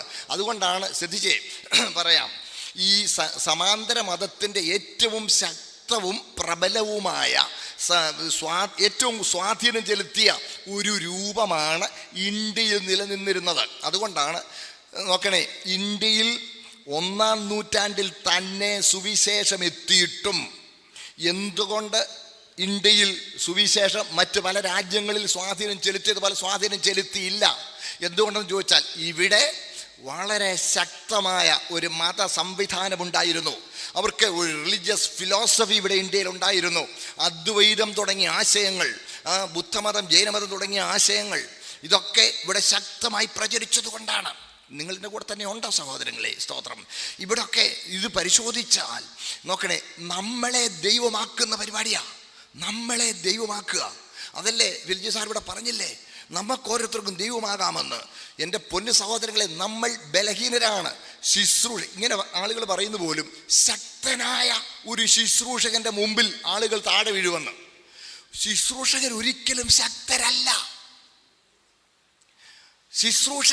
ശുശ്രൂഷകരാണ്, അവർ ബലഹീനരാണ്. ഏതെങ്കിലും ഒരു ശുശ്രൂഷകൻ താൻ ആരെങ്കിലും ആണെന്ന് ഭാവിച്ചാൽ അത് അപകടകരമാണ്. ഇന്നലെ വീട്ടിൽ ഒരു ദൈവദാസൻ വന്നു. അദ്ദേഹം ഒരു ഹെഡ് മാസ്റ്ററാണ്, ഒരു ഹെഡ് മാസ്റ്റർ. അദ്ദേഹം വന്നിട്ട്, ഞാനൊരു യോഗത്തിൽ സംബന്ധിച്ചു, അവിടെ പറഞ്ഞത് കേട്ടപ്പോൾ എനിക്കൊരു വിശീകരണം വേണം, അതിന് വന്നാണെന്ന് പറഞ്ഞു. ഞാൻ എന്താണെന്ന് ചോദിച്ചപ്പോൾ അദ്ദേഹം പറഞ്ഞത്, അവിടെ ആ യോഗത്തിൽ ശുശ്രൂഷകൻ പറഞ്ഞു, എന്നിൽ നിന്ന് ശക്തി വ്യാപരിക്കുന്നു, പിടിച്ചോ, എന്നിൽ നിന്ന് ശക്തി വ്യാപരിക്കുന്നെന്ന്. അദ്ദേഹം ഇച്ചിരി നല്ല ബോധമുള്ള മറ്റൊരു സഭാവിഭാഗത്തിൽപ്പെട്ട പെന്തക്കോസ്തുകാരനല്ല, പക്ഷേ ദൈവത്തെ സ്നേഹിക്കുന്ന ഒരു സഹോദരൻ, ഒരു ദൈവദാസനാണ്.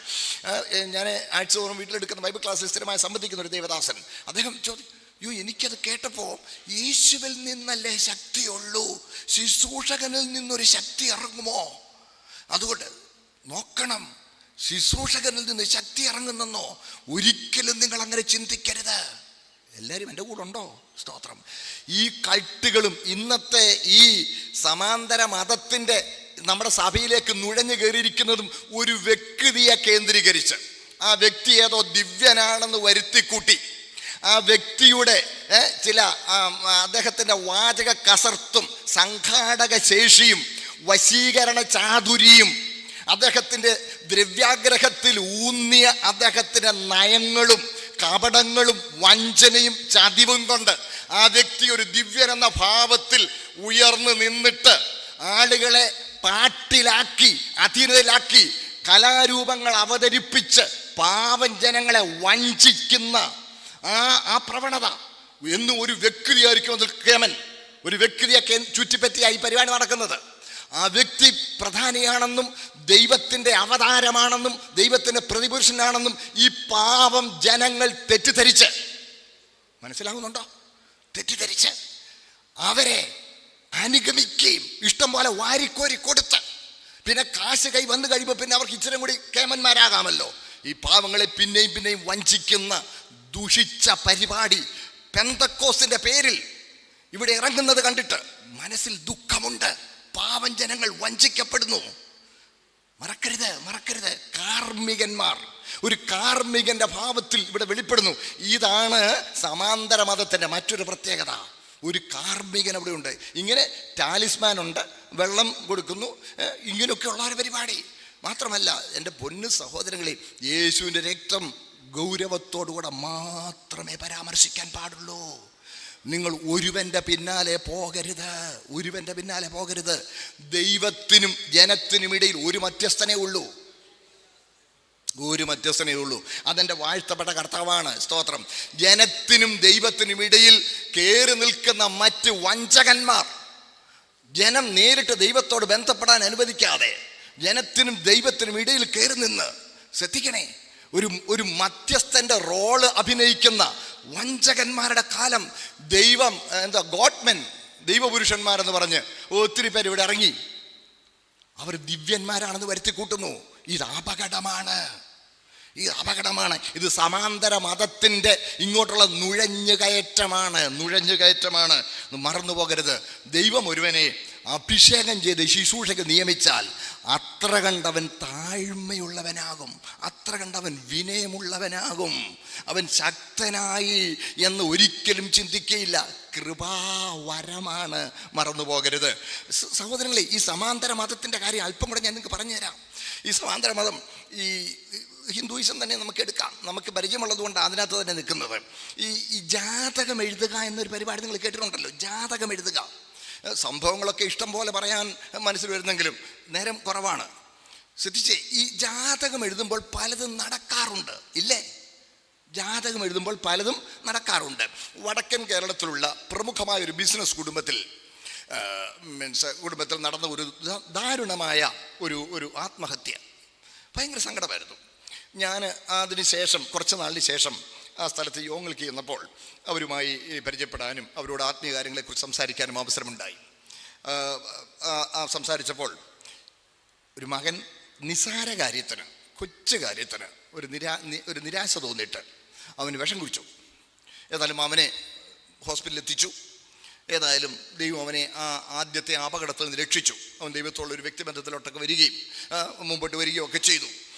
കുറേ മുമ്പോട്ട് വന്നു. അതിനുശേഷം പിന്നെയും തിരിച്ചു വന്ന് ഒരു 2 ആഴ്ച കഴിഞ്ഞപ്പോൾ അവനൊരു ഇച്ചിരി ഒരു ശാരീരിക അസ്വസ്ഥത തോന്നുകയും അധികം കഴിയാതെ അവൻ മരിക്കുകയും ചെയ്തു. ഇവൻ മരിച്ചു കഴിഞ്ഞാൽ അവർക്ക് അങ്ങ് സഹിക്കാൻ മേല. ആ വേദനയുടെ സമയത്ത് ഇവൻ ജനിച്ചപ്പോൾ അവരുടെ ജാതകം എഴുതിയിരുന്നു. ആ ജാതകം എഴുതിയത് നോക്കി. ഈ ജാതകം എഴുതിയത് നോക്കിയപ്പോൾ കൃത്യമായി അതിൽ പറഞ്ഞിരുന്നു, ഇത്രാമത്തെ വയസ്സിൽ ഇങ്ങനെയുള്ള നിസാരമായ ഒരു കാര്യത്തിന് വളരെ കറക്റ്റ് വിശദീകരണം എഴുതിയിരുന്നത്. അകാല മരണത്തിൽ പെടാൻ സാധ്യതയുണ്ട്, രക്ഷപ്പെട്ടാൽ വലിയ ആളാകും. ശ്രദ്ധിക്കണേ, ഈ ജാതകത്തിൽ ഇത് വായിച്ചു കഴിഞ്ഞപ്പോൾ അയ്യോ ഞങ്ങളിത് നേരത്തെ വായിച്ചിരുന്നെങ്കിൽ എന്ന് പറഞ്ഞ് അവർ ഭയങ്കരമായിട്ട് ദുഃഖിക്കാൻ തുടങ്ങി. ശ്രദ്ധിച്ചേ, ഇങ്ങനെ ജാതകം എഴുതുമ്പോൾ പല കാര്യം അതുപോലെ നടക്കും. എന്താ സംഭവിക്കുന്നത്? ഈ ജാതകം എഴുതുക എന്ന് പറഞ്ഞാൽ എന്താണ് പറയാം. അതായത് ഒരു കുഞ്ഞ് ജനിക്കുമ്പോൾ ഭൂമിയിൽ ഏറ്റവും അധികം സ്വാധീനം ചെലുത്തി നിൽക്കുന്ന നക്ഷത്രമോ ഗ്രഹമോ ഏതോ അത് ആ കുഞ്ഞിൻ്റെ ജന്മനക്ഷത്രം എന്ന് അങ്ങ് പരിഗണിക്കുക. അതൊരു സങ്കല്പമാണ്. അങ്ങനെ ആ സങ്കല്പത്തെ അടിസ്ഥാനമാക്കി ഈ നക്ഷത്രത്തിന് അടുത്ത അല്ലെങ്കിൽ ഈ ഗ്രഹത്തിന് അടുത്ത ഒരു 100 വർഷം ഉണ്ടാകുന്ന ഗതിവിഗതികൾ നേരത്തെ കൂട്ടി കണക്ക് കൂട്ടാം. നമുക്ക് കണക്ക് കൂട്ടാം. നമുക്കറിയാമല്ലോ, നാളെ രാവിലെ 10 മണിയാകുമ്പോൾ സൂര്യൻ എവിടെ നിൽക്കുമെന്ന് നമുക്ക് ഏകദേശം ചൂണ്ടിക്കാണിക്കാം. ഇതുപോലെ അടുത്തൊരു 100 വർഷത്തേക്ക് ഈ പ്രത്യേക നക്ഷത്രത്തിനോ ഗ്രഹത്തിനോ എന്തൊക്കെ ഗതിവിഗതികൾ ഉണ്ടാകുമെന്നുള്ളത് നേരത്തെ കൂട്ടി കണക്ക് കൂട്ടാം. അങ്ങനെ കണക്ക് കൂട്ടിയിട്ട് ഈ ഗ്രഹത്തിനോ നക്ഷത്രത്തിനോ ഉണ്ടാകുന്ന മാറ്റങ്ങൾ ഈ കുഞ്ഞിൻ്റെ ജീവിതാനുഭവങ്ങളായി വ്യാഖ്യാനിക്കുന്നതാണ് ഈ ജാതകമെഴുത്തിൻ്റെ തത്വം. ഇത് വെറും ഒരു സങ്കല്പമാണ്. അപ്പോൾ ജനന സമയം പറയണം. ആ ജനന സമയം അനുസരിച്ചാണ് ഈ ജാതകം എഴുതുന്നത്. എല്ലാവരും എൻ്റെ കൂടെ തന്നെ ഉണ്ടല്ലോ. ഇപ്പോൾ പിന്നെ കമ്പ്യൂട്ടറൊക്കെ വന്നുകൊണ്ട് വളരെ എളുപ്പമാണ്, കണക്ക് കൂട്ടാൻ എളുപ്പമാണ്. എന്നാൽ സഹോദരങ്ങളെ, ഇപ്പോൾ മെഡിക്കൽ സയൻസും കൂടെ വളരെ ഡെവലപ്പ് ചെയ്തത് കൊണ്ട് കുഞ്ഞെപ്പോഴാണ് ജനിക്കേണ്ടതെന്നുള്ളത് ഡോക്ടറും അമ്മയപ്പന്മാരും കൂടെ തീരുമാനിച്ചാൽ മതി. നിങ്ങളെൻ്റെ കൂടെ ഉണ്ടോ?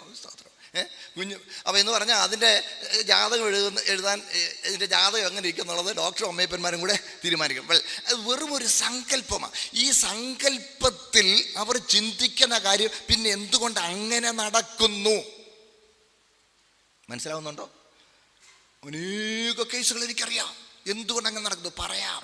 പിശാച് നേരത്തെ കൂട്ടി ഈ കാര്യം അങ്ങനെ പറഞ്ഞ ശേഷം രേഖപ്പെടുത്തി വെച്ച ശേഷം ആ രേഖപ്പെടുത്തപ്പെട്ടതുപോലെ അവൻ്റെ അനുഭവമാകുവാൻ പിശാച് പ്രവർത്തിക്കും. മനസ്സിലാവുന്നുണ്ടോ? പിശാച് പ്രവർത്തിക്കും. അപ്പോൾ ഈ ജാതകം എഴുതിയതുപോലെ സംഭവിച്ചല്ലോ. അപ്പോൾ ഒരു ഗ്രഹപ്പിഴ, അങ്ങനെയല്ല നമ്മൾ പറയുന്നത്, പിഴ നമ്മുടേതല്ല, ഗ്രഹത്തിൻ്റെതാ.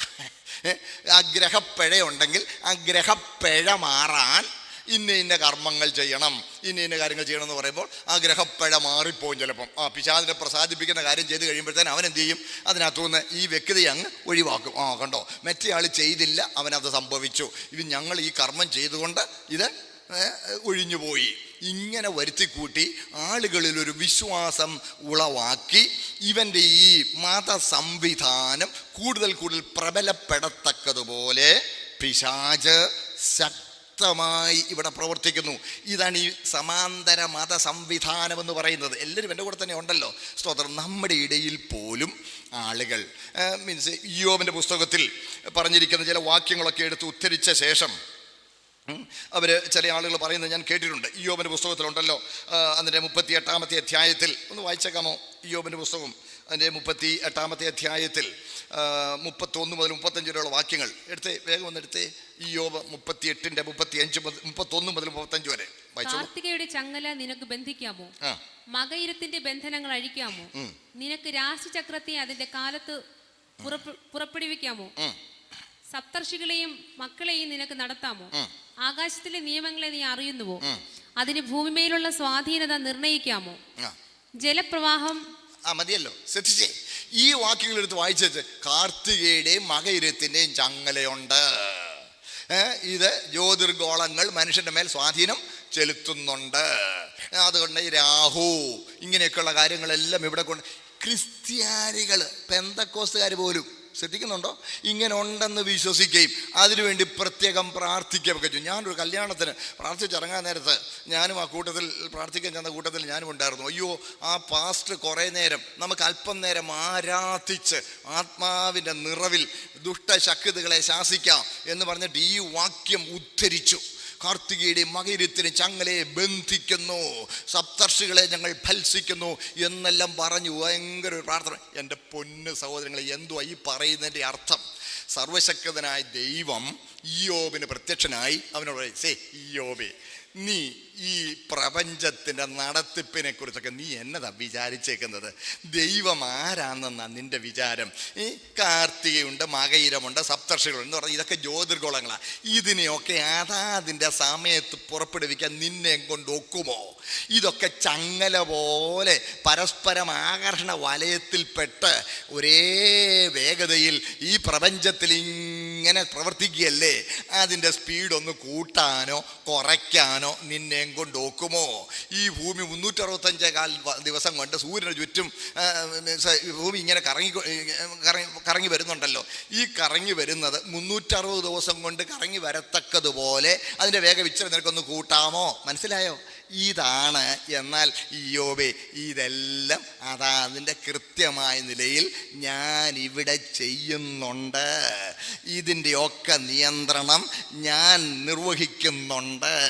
നീ ശക്തനായി ആരെ മുറുക്കിക്കോ, ഞാൻ നിന്നോട് കൂടെ ഉണ്ട് എന്ന് ദൈവം തൻ്റെ ദൈവത്വത്തെക്കുറിച്ചും തൻ്റെ വല്ലഭത്വത്തെക്കുറിച്ചും ഇയ്യോബിന് ഒരു ബോധം വരത്തക്കതുപോലെ സംസാരിക്കുക. അല്ലാതെ മനുഷ്യൻ്റെ മേൽ ജ്യോതിർഗോളങ്ങൾ സ്വാധീനം ചെലുത്തുന്നെന്നും അതിനെ ശാസിച്ച് ഭത്സിച്ച് വിടണമെന്നും ഒന്നുമല്ല അതിൻ്റെ അർത്ഥം.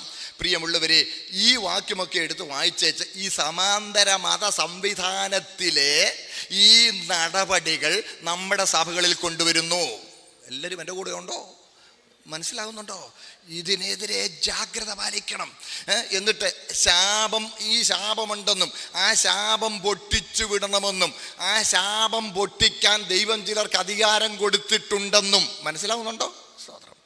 ഇതെല്ലാം അതാ ഒരു ശനിദോഷമുണ്ട്. ശനിദോഷം പൊട്ടിക്കാൻ അവിടെയാണെങ്കിൽ അതിന് യാഗം കഴിക്കണം, അതിന് നേർച്ചയിടണം, അതിനെന്തെങ്കിലും പ്രായശ്ചിത്തം കഴിക്കണം. ഇവിടെയാണ് ഉപദേശിക്ക് കാശ് കൊടുത്താൽ അങ്ങേര് ഭത്സിച്ചോളും. നിങ്ങൾ എൻ്റെ കൂടെ ഉണ്ടോ? എന്താ ഈ ശാപം? ശ്രദ്ധിച്ചേ, പാപം ഒരു വസ്തുവാണെങ്കിൽ ശാപം അതിൻ്റെ നിഴലാണ്. പാപം ഒരു വസ്തുവാണെങ്കിൽ ശാപം അതിൻ്റെ നിഴലാണ്.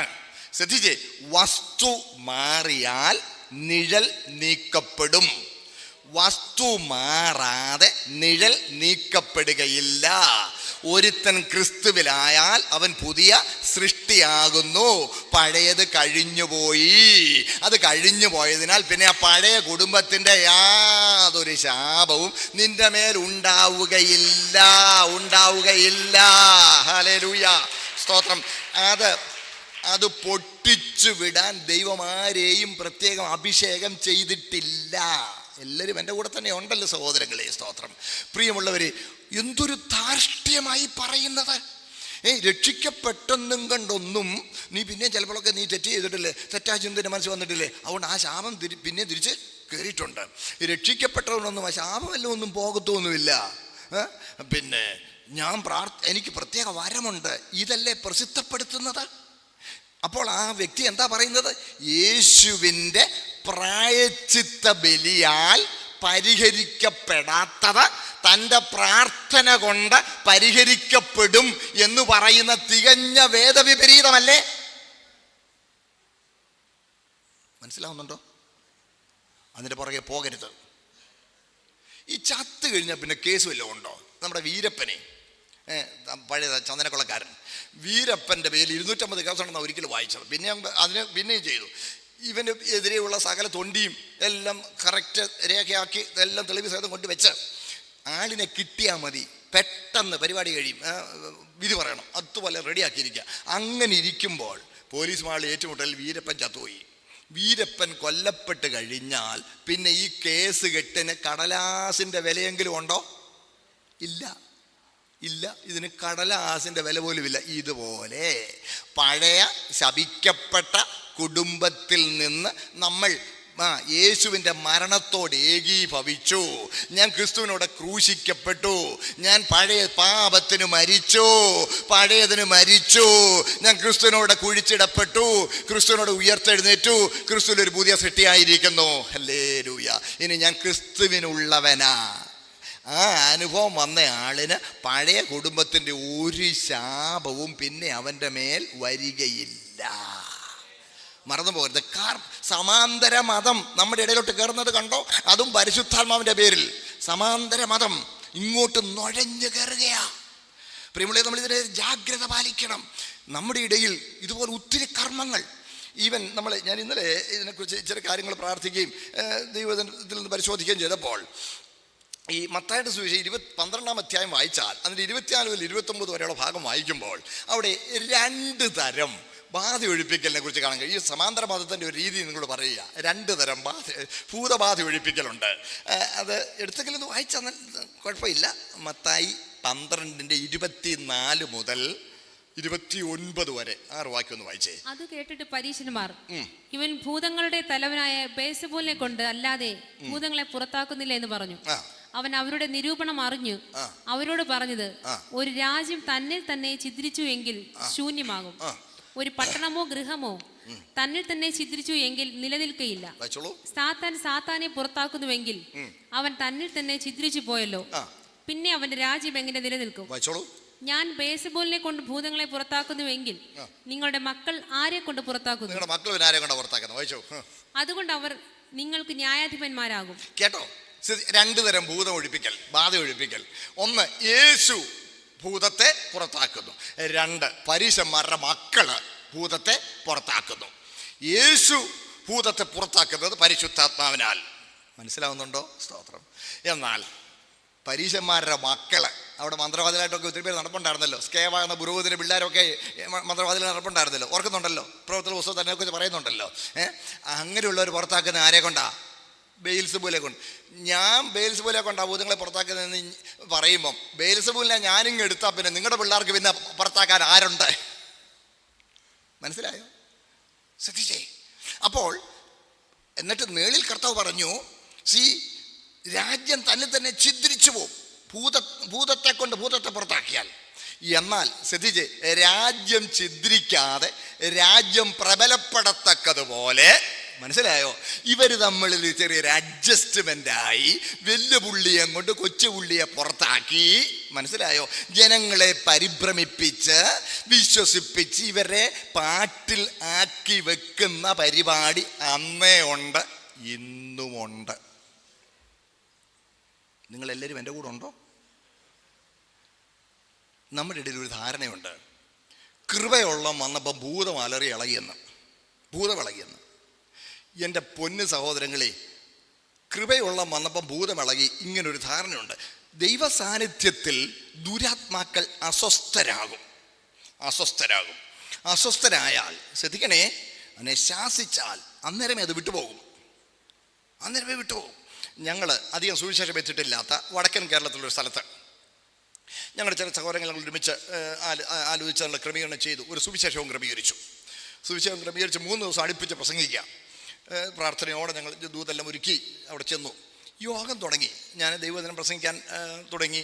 ഒരു 20 മിനിറ്റ് കഴിഞ്ഞ് കാണും. അപ്പോൾ ഒരു പെൺകുട്ടി അവിടെ ഇച്ചിരി വളംകുട്ടി, അതിൻ്റെ മേലെന്തോ ഒരു ബാധ പോലെയുണ്ട്. ഒരു വളംകുട്ടി ശബ്ദം ഉണ്ടാക്കിയപ്പോൾ എൻ്റെ മനസ്സൊന്ന് തേങ്ങി, എൻ്റെ മനസ്സൊന്ന് ഞരങ്ങി. എൻ്റെ കർത്താവേ, ഇന്നത്തെ സൗകര്യങ്ങളൊന്നുമില്ല. ഞാൻ പറയുന്നത് ലേറ്റ് 80s അല്ലെ ഏർലി 90s. ഇന്നത്തെ സൗകര്യങ്ങളൊന്നും ഞാൻ വളരെ ദൂരം നടന്നൊക്കെ അവിടെ യോഗത്തിന് എത്തിയിരിക്കുന്നത്. എൻ്റെ കർത്താവേ, ഇത്രയും കഷ്ടപ്പെട്ട് ഞാൻ ഇവിടെ എത്തി. കർത്താവ് പ്രാർത്ഥനയോടെ ഒരുക്കി അങ്ങയുടെ നിത്യജീവൻ്റെ സുവിശേഷം പ്രസംഗിക്കാൻ ഇവിടെ കഴിയാതെ വണ്ണം ഈ ദുഷ്ടശക്തി ഇവിടെ ശല്യം ചെയ്യുകയാണോ? മനസ്സിലാവുന്നുണ്ടോ? ഈ കൊച്ചവിടെ ബഹളം ഉണ്ടാക്കിയ പിന്നെ ഇവിടെ സുവിശേഷം പ്രസംഗിക്കാൻ നോക്കുമോ? പിന്നെ അതിനുവേണ്ടി പ്രാർത്ഥിക്കാൻ പോകണ്ടേ? മനസ്സിലാവുന്നുണ്ടോ? എൻ്റെ പൊന്ന് കർത്താവേ, അങ്ങ് നീ ഇത് അനുവദിക്കുമോ എന്ന് എൻ്റെ ഹൃദയം ഒന്ന് ഞരങ്ങിയപ്പോൾ ദൈവത്തിൻ്റെ ആത്മാവിൻ്റെ ഹൃദയത്തിൽ പ്രകാശനം തന്നപ്പോൾ നിത്യജീവൻ്റെ സത്യസുവിശേഷം പ്രസംഗിക്കുന്ന തടസ്സമായി. അനങ്ങിപ്പോകരുത്. ആ സഹോദരിയെ ബാധിച്ചിരിക്കുന്ന ദുഷ്ടശക്തി നസ്രനായ യേശുക്രിസ്തുവിന്റെ നാമത്തിൽ വിട്ടുപോകാൻ കൽപ്പിക്കുന്നു എന്ന് പറഞ്ഞേച്ച് ഞാൻ എൻ്റെ വചനപ്രസംഗം തുടർന്നു. ആ പെൺകുട്ടി പിന്നെ അനങ്ങിയില്ല. യോഗം കഴിഞ്ഞപ്പോൾ ആ കുട്ടി അതിൻ്റെ അമ്മയുമായിട്ട് വന്നു. ദൈവദാസൻ അങ്ങനെ പറഞ്ഞപ്പം എൻ്റെ ഒരു നിഴൽ എന്നിൽ നിന്ന് നീങ്ങുന്ന പോലെ എനിക്ക് അനുഭവപ്പെട്ടു. എനിക്ക് ഭയങ്കര ആശ്വാസം, എനിക്ക് ഭയങ്കര സന്തോഷം. മനസ്സിലാവുന്നുണ്ടോ? സ്തോത്രം. ഭയങ്കര സന്തോഷം.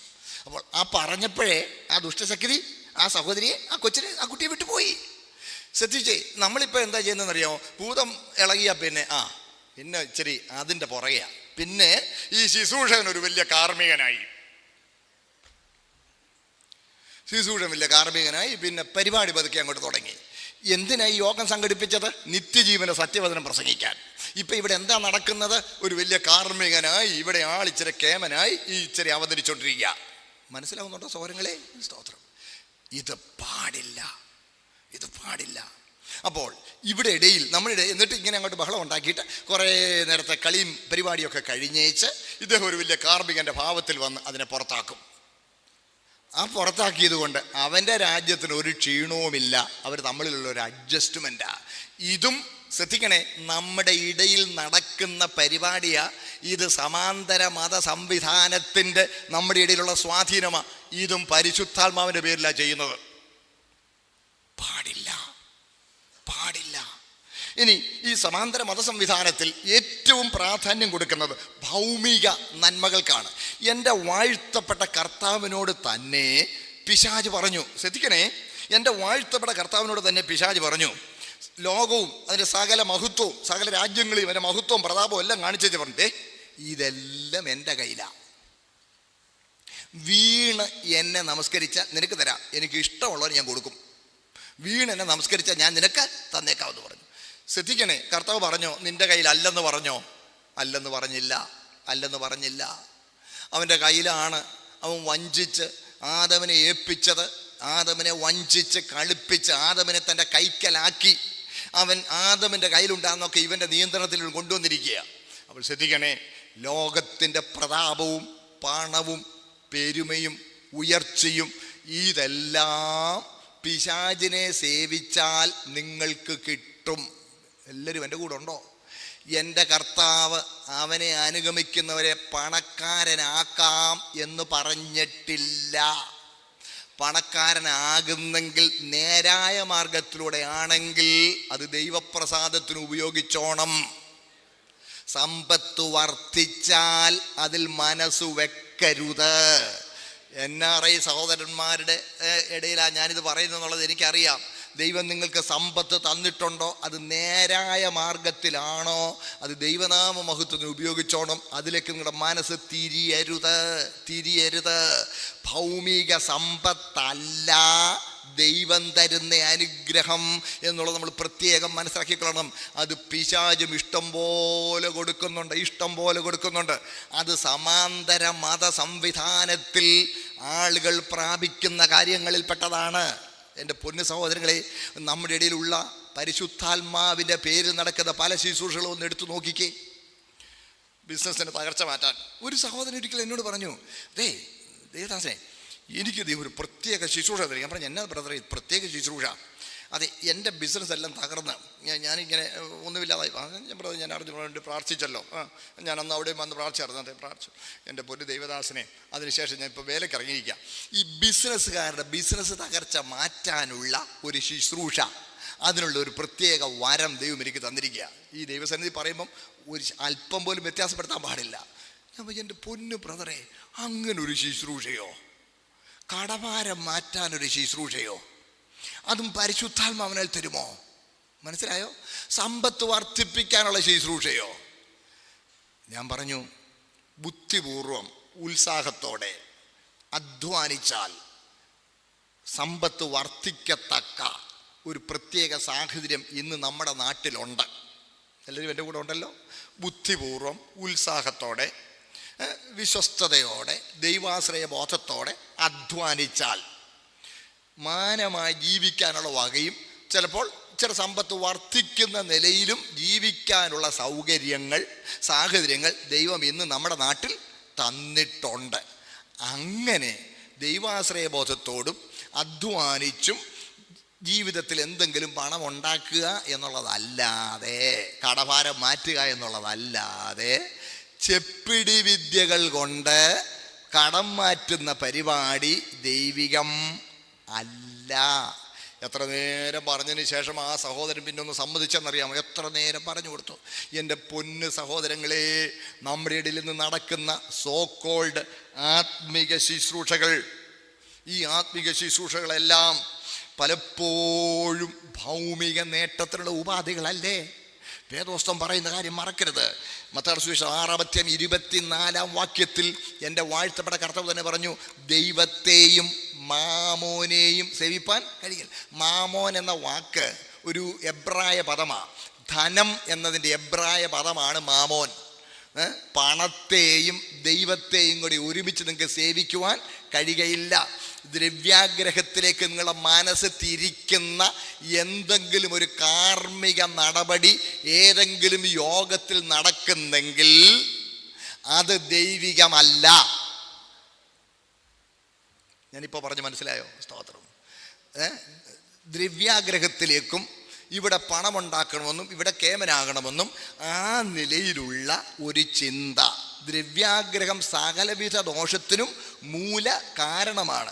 നിങ്ങൾ മാമോനെ സേവിക്കുന്ന ഒരു നിലയിലേക്ക് നിങ്ങളുടെ മനസ്സ് തിരിക്കുന്ന എന്തെങ്കിലും ഒരു ശുശ്രൂഷ എവിടെങ്കിലും നടക്കുന്നെങ്കിൽ അത് ദൈവത്തെ തള്ളിയിട്ട് ചെയ്യുന്ന പരിപാടിയാണ്.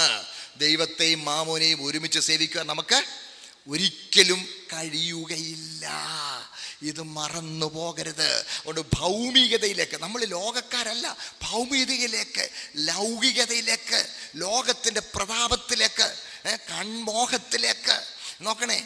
നമ്മുടെ മനസ്സ് തിരിക്കുന്ന, ഇവിടെ വലിയവനാകാൻ ഒരു താല്പര്യം നമ്മൾ ജനിപ്പിക്കുന്ന യാതൊന്നും പരിശുദ്ധാത്മാവിനാൽ ഉണ്ടാകുന്നതല്ല.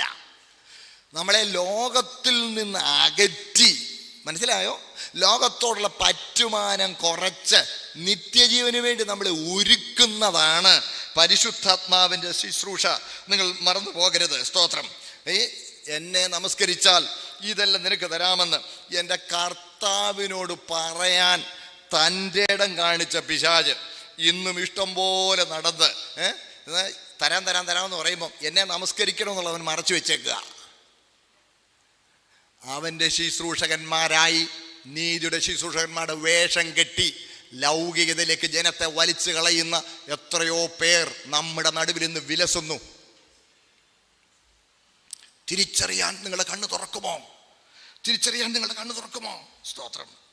മനസ്സിലാകുന്നെന്ന് ഞാൻ വിശ്വസിക്കട്ടെ. സ്തോത്രം. പ്രിയമുള്ളവരെ, അതുകൊണ്ട് ഏതാത്മാവിനാലാണ് ഇങ്ങനെയുള്ള കർമ്മങ്ങൾ പരിപാടി നടക്കുന്ന നിങ്ങൾ ഓർക്കണം. യോഹന്നാന്റെ 1-ാം ലേഖനം 4-ാം അധ്യായം അതിന് 3 മുതൽ 6 വരെയുള്ള ഭാഗം വായിച്ചാൽ ഇതാരാണ് ഇതിൻ്റെ പിന്നിൽ ഇങ്ങനെയുള്ള ലൗകികതയിലേക്ക് ഭൗമികതയിലേക്ക് ജനഹൃദയങ്ങളെ തിരിക്കുന്നുള്ളത് നമുക്ക് കാണാൻ കഴിയും. വായിച്ചാട്ടെ, 1 യോഹന്നാൻ 4-ാം അധ്യായം 3 മുതൽ 6 വരെയുള്ള വാക്യം വായിച്ചാട്ടെ.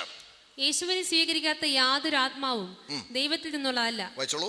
അത് എതിർ ക്രിസ്തുവിന്റെ ആത്മാവ് തന്നെ. കേട്ടോ? അത് വരും എന്ന് നിങ്ങൾ കേട്ടിട്ടുണ്ടല്ലോ. അത് ഇപ്പോൾ തന്നെ ലോകത്തിലുണ്ട്. കുഞ്ഞുങ്ങളെ, നിങ്ങൾ ദൈവത്തിൽ നിന്നുള്ളവരാകുന്നു, അവരെ ജയിച്ചുമിരിക്കുന്നു. നിങ്ങളിലുള്ളവൻ ലോകത്തിലുള്ളവനേക്കാൾ വലിയവനല്ലോ. അവർ ലൗകികന്മാരാകയാൽ ലൗകികമായത് സംസാരിക്കുന്നു, ലോകം അവരുടെ വാക്ക് കേൾക്കുന്നു. കേട്ടോ? ഞങ്ങൾ ദൈവത്തിൽ നിന്നുള്ളവരാകുന്നു, ദൈവത്തെ അറിയുന്നവൻ ഞങ്ങളുടെ വാക്ക് കേൾക്കുന്നു. കേട്ടോ? സ്തോത്രം. നോക്കണേ, ലൗകികന്മാർ ലൗകികമായത് സംസാരിക്കുന്നു. ലൗകികന്മാരായി ലൗകികമായത് സംസാരിച്ചുകൊണ്ട് ലൗകിക നേട്ടത്തിനുള്ള ഉപാധികളായി ആത്മിക ശുശ്രൂഷ എന്ന പേരിൽ പരിപാടികൾ അവതരിപ്പിക്കുമ്പോൾ അവിടെ വ്യാപരിക്കുന്ന ആത്മാവ് ലോകത്തിൻ്റെ ആത്മാവാണ്. ആ ലോകത്തിൻ്റെ ആത്മാവിനെ കുറിച്ചാണ് കൊരിന്ത്യർക്ക് 1-2 അധ്യായം 12-ാം വാക്യത്തിൽ ലോകത്തിൻ്റെ ആത്മാവ്. നമ്മൾ ഈ യോഹന്നാന്റെ ലേഖനത്തിൽ വായിച്ചു എതിർ ക്രിസ്തുവിൻ്റെ ആത്മാവ്. നോക്കണേ, എതിർ ക്രിസ്തുവിൻ്റെ ആത്മാവ് ഉണ്ടായത് അവശതയല്ല. വെളിപ്പാട് പുസ്തകത്തിൽ കർത്തൃ ദിവസത്തിൽ ആത്മവിവശനായി ആത്മവിവശനായിട്ട് ബോധം കെട്ടി കിടക്കുകയല്ല. കേട്ടെ കാണിച്ചു തരാം. എടുത്ത് വെളിപ്പാട് പുസ്തകം 1-ാം അധ്യായം അതിൻ്റെ 10-ാമത്തെ വാക്യം 10-11 വേഗം വായിച്ചു. 10-11.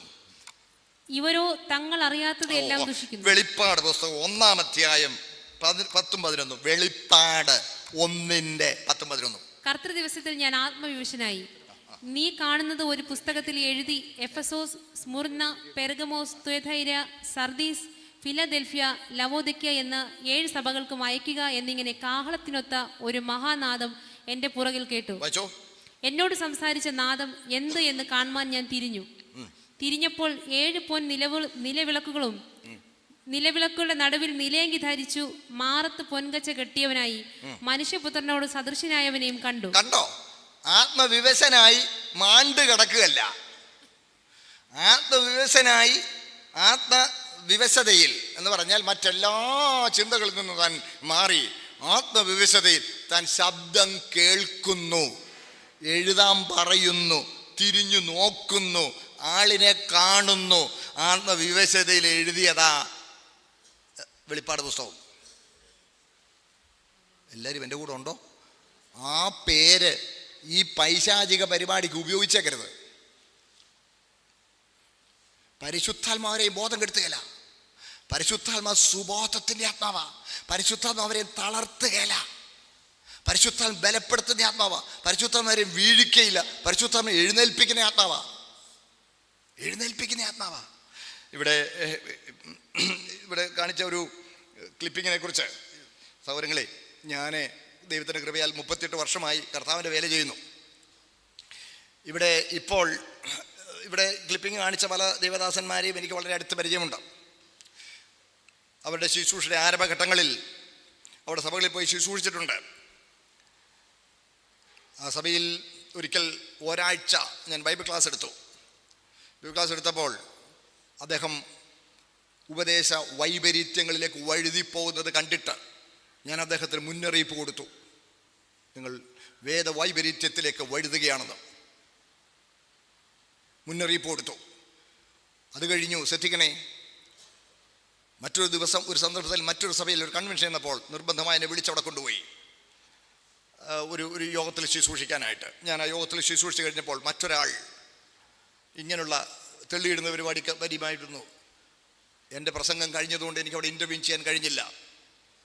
ഒരു പാവപ്പെട്ട ഒരു പെൺകുട്ടിയെ അയാൾ ബലമായി പിടിച്ചു തള്ളി അടിച്ചു തല്ലി വീണ് അതിൻ്റെ നടുവുളുക്കി. ആ കിടക്കുക.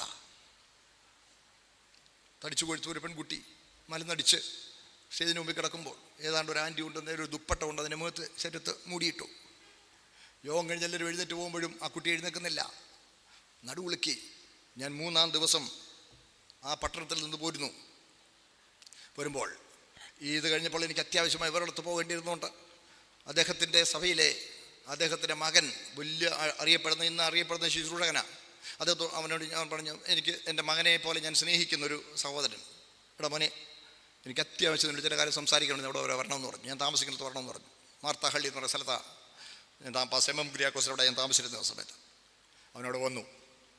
ഒരു ദിവസം ഉച്ച കഴിഞ്ഞ് ദീർഘമായ മണിക്കൂർ 2-2:30 മണി മുതൽ വൈകിട്ട് 7:30 മണി വരെ ഇത് പൈശാചികമാണെന്ന് വേദപുസ്തകത്തിൻ്റെ അടിസ്ഥാനത്തിൽ വ്യക്തമായി തെളിയിച്ചു. അവന് പറഞ്ഞു കൊടുത്തു. ഇത് മാമുനിമാരും ഋഷിമാരും മന്ത്രവാദികളും ഒക്കെ ചെയ്യുന്ന കാര്യമാണ്. ഞാൻ വടക്കേ ഇന്ത്യയിലായിരുന്നു, ഹിമാചൽ പ്രദേശിലൊക്കെ ഞാൻ ധാരാളം യാത്ര ചെയ്യാൻ ദൈവം എനിക്ക് അവസരം തന്നിട്ടുണ്ട്.